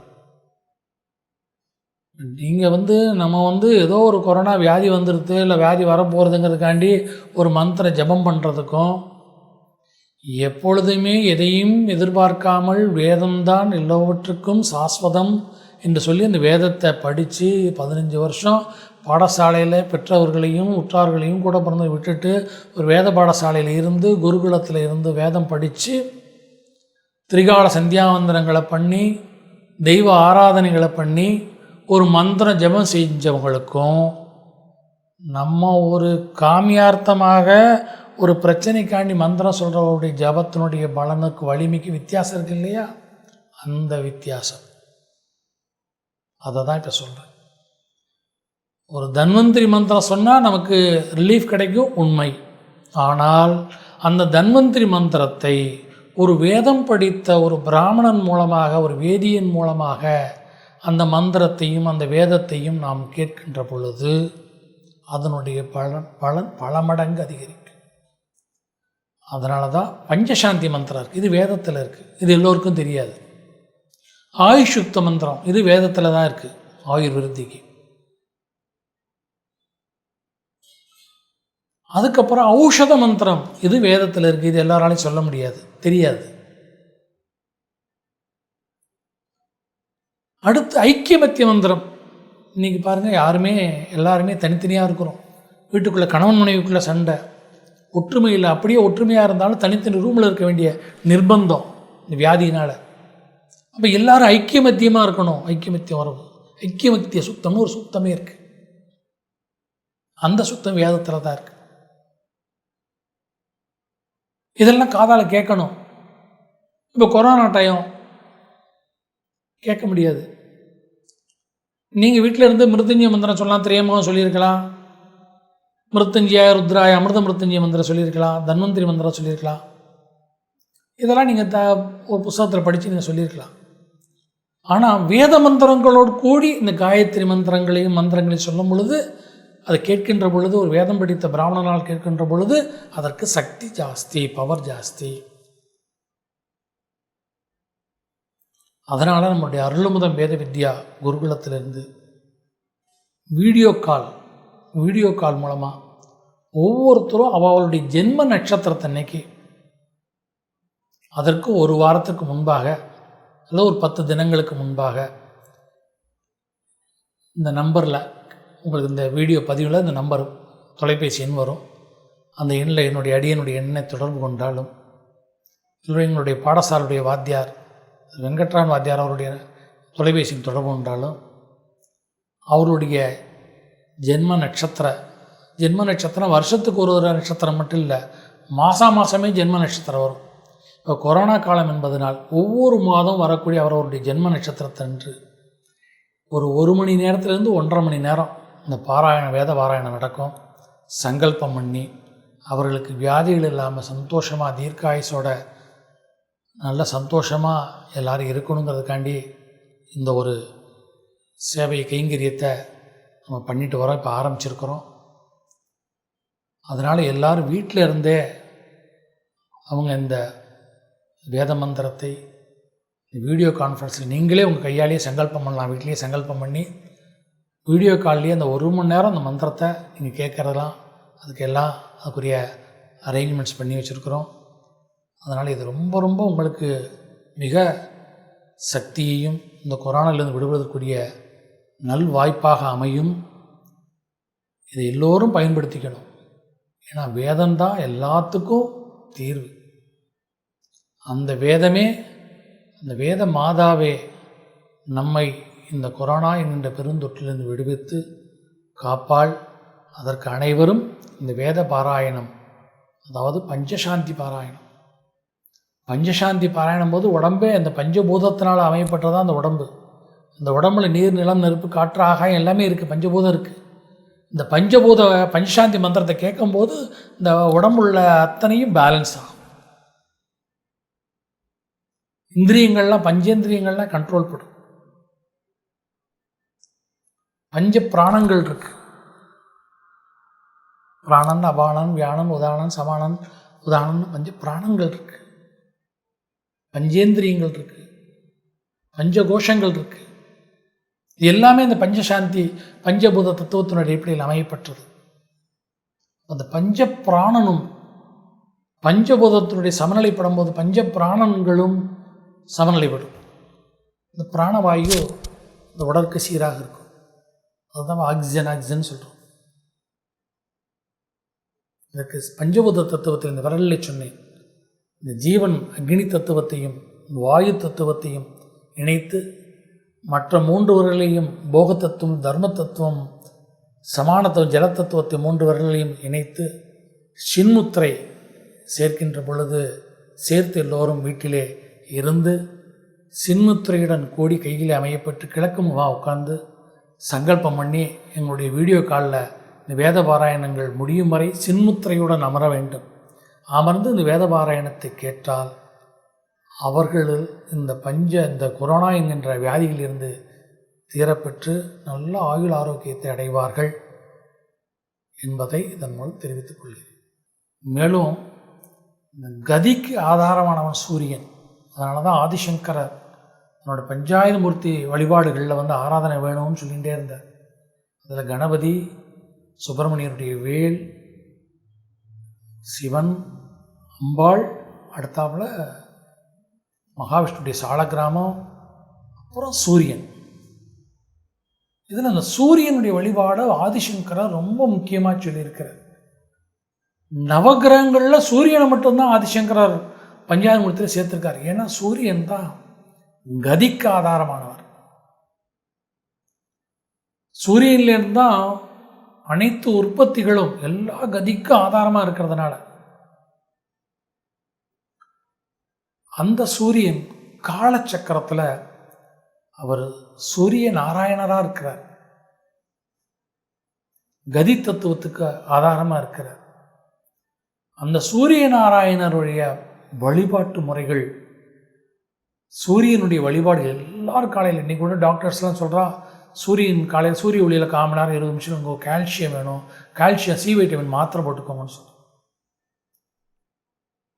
சூரிய நமஸ்காரம், சூரியனுடைய காயத்ரி மந்திரங்கள், பிராணாயாமம், சந்தியாவந்தனம் எல்லாரும் பண்ணுறவாளுக்கு இந்த கொரோனா நோய் ஒன்றுமே பண்ணாது. அதில் இப்போ தன்வந்திரி மந்திரம்னு மந்திரம் இருக்குது. ஓம் நமோ பகவதே வாசுதேவாய தன்வந்திரையே அமிர்தகல சஸ்தாய சர்வாமி விநாசனாய திரைலோக்கியநாதாய ஸ்ரீ மகாவிஷ்ணுவே நமக. இது தன்வந்திரி மந்திரம் எல்லாருக்கும் தெரிஞ்சது. ஔஷத சக்கர நாராயண மந்திரம்னு ஒரு மந்திரம் இருக்குது. இதுவும் தன்வந்திரி மந்திரம் மாதிரி தான். ஆனால் இந்த சூரியனுடைய கையில் உள்ள சக்கரம் இருக்கு இல்லையா, சூரிய நாராயணர் கையில் உள்ள சக்கரம், அதுக்கு ஔஷத சக்கரம்னு பேர். அதனால் அவர் ஔஷத சக்கர நாராயணர்னு அவருக்கு இன்னொரு பேர் உண்டு. விஷ்ணுடைய கையில் உள்ளதுக்கு சுதர்சனர் தான் பேர். அதே சூரிய நாராயணர் கையில் இருந்தால் அந்த சுதர்சன சக்கரம் ஔஷத சக்கரமாக மாறிடுறது. அப்போ ஒரு நாராயணருக்கு ஔஷத சக்கர நாராயணர் பேர் வந்துடுறது, நாம வந்துடுறது. இந்த ஔஷத சக்கர நாராயணர் வியாதிகளில் உணவு பழக்கத்தினால் வரக்கூடிய வியாதி, வாழ்க்கை முறை தவறுதனால் வரக்கூடிய வியாதி, விபத்துக்களினால் காயங்களினால் ஏற்படக்கூடிய வியாதி, பருவ மாற்றங்களினால் ஏற்படக்கூடிய வியாதி, இவ்வாறு வியாதிகளை வகைப்படுத்திருக்கு.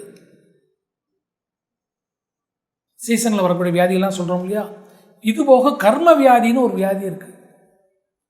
இது தர்ம கர்மாதிபத்தியம் சொன்னேன் இல்லையா காலதத்துவத்தில்.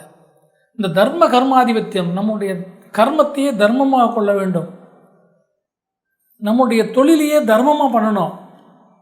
இன்னைக்கு கூட சினிமாவெலாம் சொல்லுவாள் தொழில் எத்திக்ஸ்ன்னு சொல்லுவாள், தொழில் தர்மம்னு சொல்லுவாள். இன்றைக்கி அதை தப்பாக பயன்படுத்தின்னு இருக்கிறாங்க. தப்பானதெல்லாம் தொழில் தர்மம்னு இன்றைக்கி தப்பாக சொல்லின்னு இருக்கிறாங்க. நம்மளுடைய சாஸ்திரத்தில் இதுக்கு பேர் தர்ம கர்மாதிபத்தியம்னு பேர். தொழில் எத்திக்ஸ்ன்னு சொல்கிறா இல்லையா, தர்ம கர்மாதிபத்தியம் பேர். ஒருவன் தான் மேற்கொண்டு செய்யக்கூடிய தொழிலே தர்மத்தை கடைபிடிக்கவில்லை என்று சொன்னால், தர்மத்தின்படி நடக்கவில்லை என்று சொன்னால், அவன் அந்த கர்மத்தின் மூலமாக கொண்ட பணம் அவனுக்கு வியாதியாக மாறும். இதுக்கு தர்மகர்மத்தினால் ஏற்படக்கூடிய வியாதி. இது கர்ம வியாதி என்று பெயர். இந்த கர்ம வியாதிக்கு உரிய தீரக்கூடியவர் தான ஔஷத சக்கர நாராயணர். அவருடைய மந்திரம் ஔஷத சக்கர நாராயண மந்திரம். இந்த மந்திரம் என்ன மந்திரம்னா, ஓம் நமோ பகவதே மகா சுதர்சனாய வாசுதேவாய தன்வந்திரயே அமிர்த கலசகஸ்தாய சர்வ பய விநாசனாய சர்வ ரோக நிவாரணாய திரலோகாய பதையே திரலோகாய நிதையே ஸ்ரீ மகாவிஷ்ணு ஸ்வரூபஸ்ய ஸ்ரீ தன்வந்திரி ஸ்வரூப ஸ்ரீ ஸ்ரீ ஸ்ரீ ஔஷத சக்கர நாராயணாய நமக என்கிற மந்திரம். இந்த மந்திரத்தையும் நீங்கள் இந்த பாராயணத்தும் போது உங்களுக்கு ஜபம் பண்ணி கொடுப்போம். இதனால் கர்ம வியாதிகளில் பாவத்தினால் வந்த வியாதிகளும் தீரப்பெறும். இதனால் எல்லா விதமான வியாதிகளும் தீர்வதற்கு இந்த ஒரு அற்புதமான இந்த வாய்ப்பை பயன்படுத்தி கொண்டு எல்லோரும் க்ஷேமமாக இருக்கணும், இந்த லோகமும் க்ஷேமமாக இருக்கணும்னு சொல்லி எல்லோருக்கும் எல்லா விதமான ஆயுள் ஆரோக்கியம் கிடைக்கும் சொல்லி எல்லாம் உள்ள கால பைரவரையும் காளியையும் என்னுடைய குடும்பத்திலே இருந்து எங்களை வழிநடத்தி கொண்டும் விஷ்ணுஷ்ம பெருமானையும் ஸ்ரீ சூரிய பகவானையும் ஔஷத சக்கரநாராயணன் வழிபட்டு மேலும் ஒரு மகான்களையும் வழிபட்டு எல்லோருக்கும் நல்ல ஆயுள் ஆரோக்கியம் மீண்டும் பிரார்த்தனை பண்ணி அமைகிறேன்.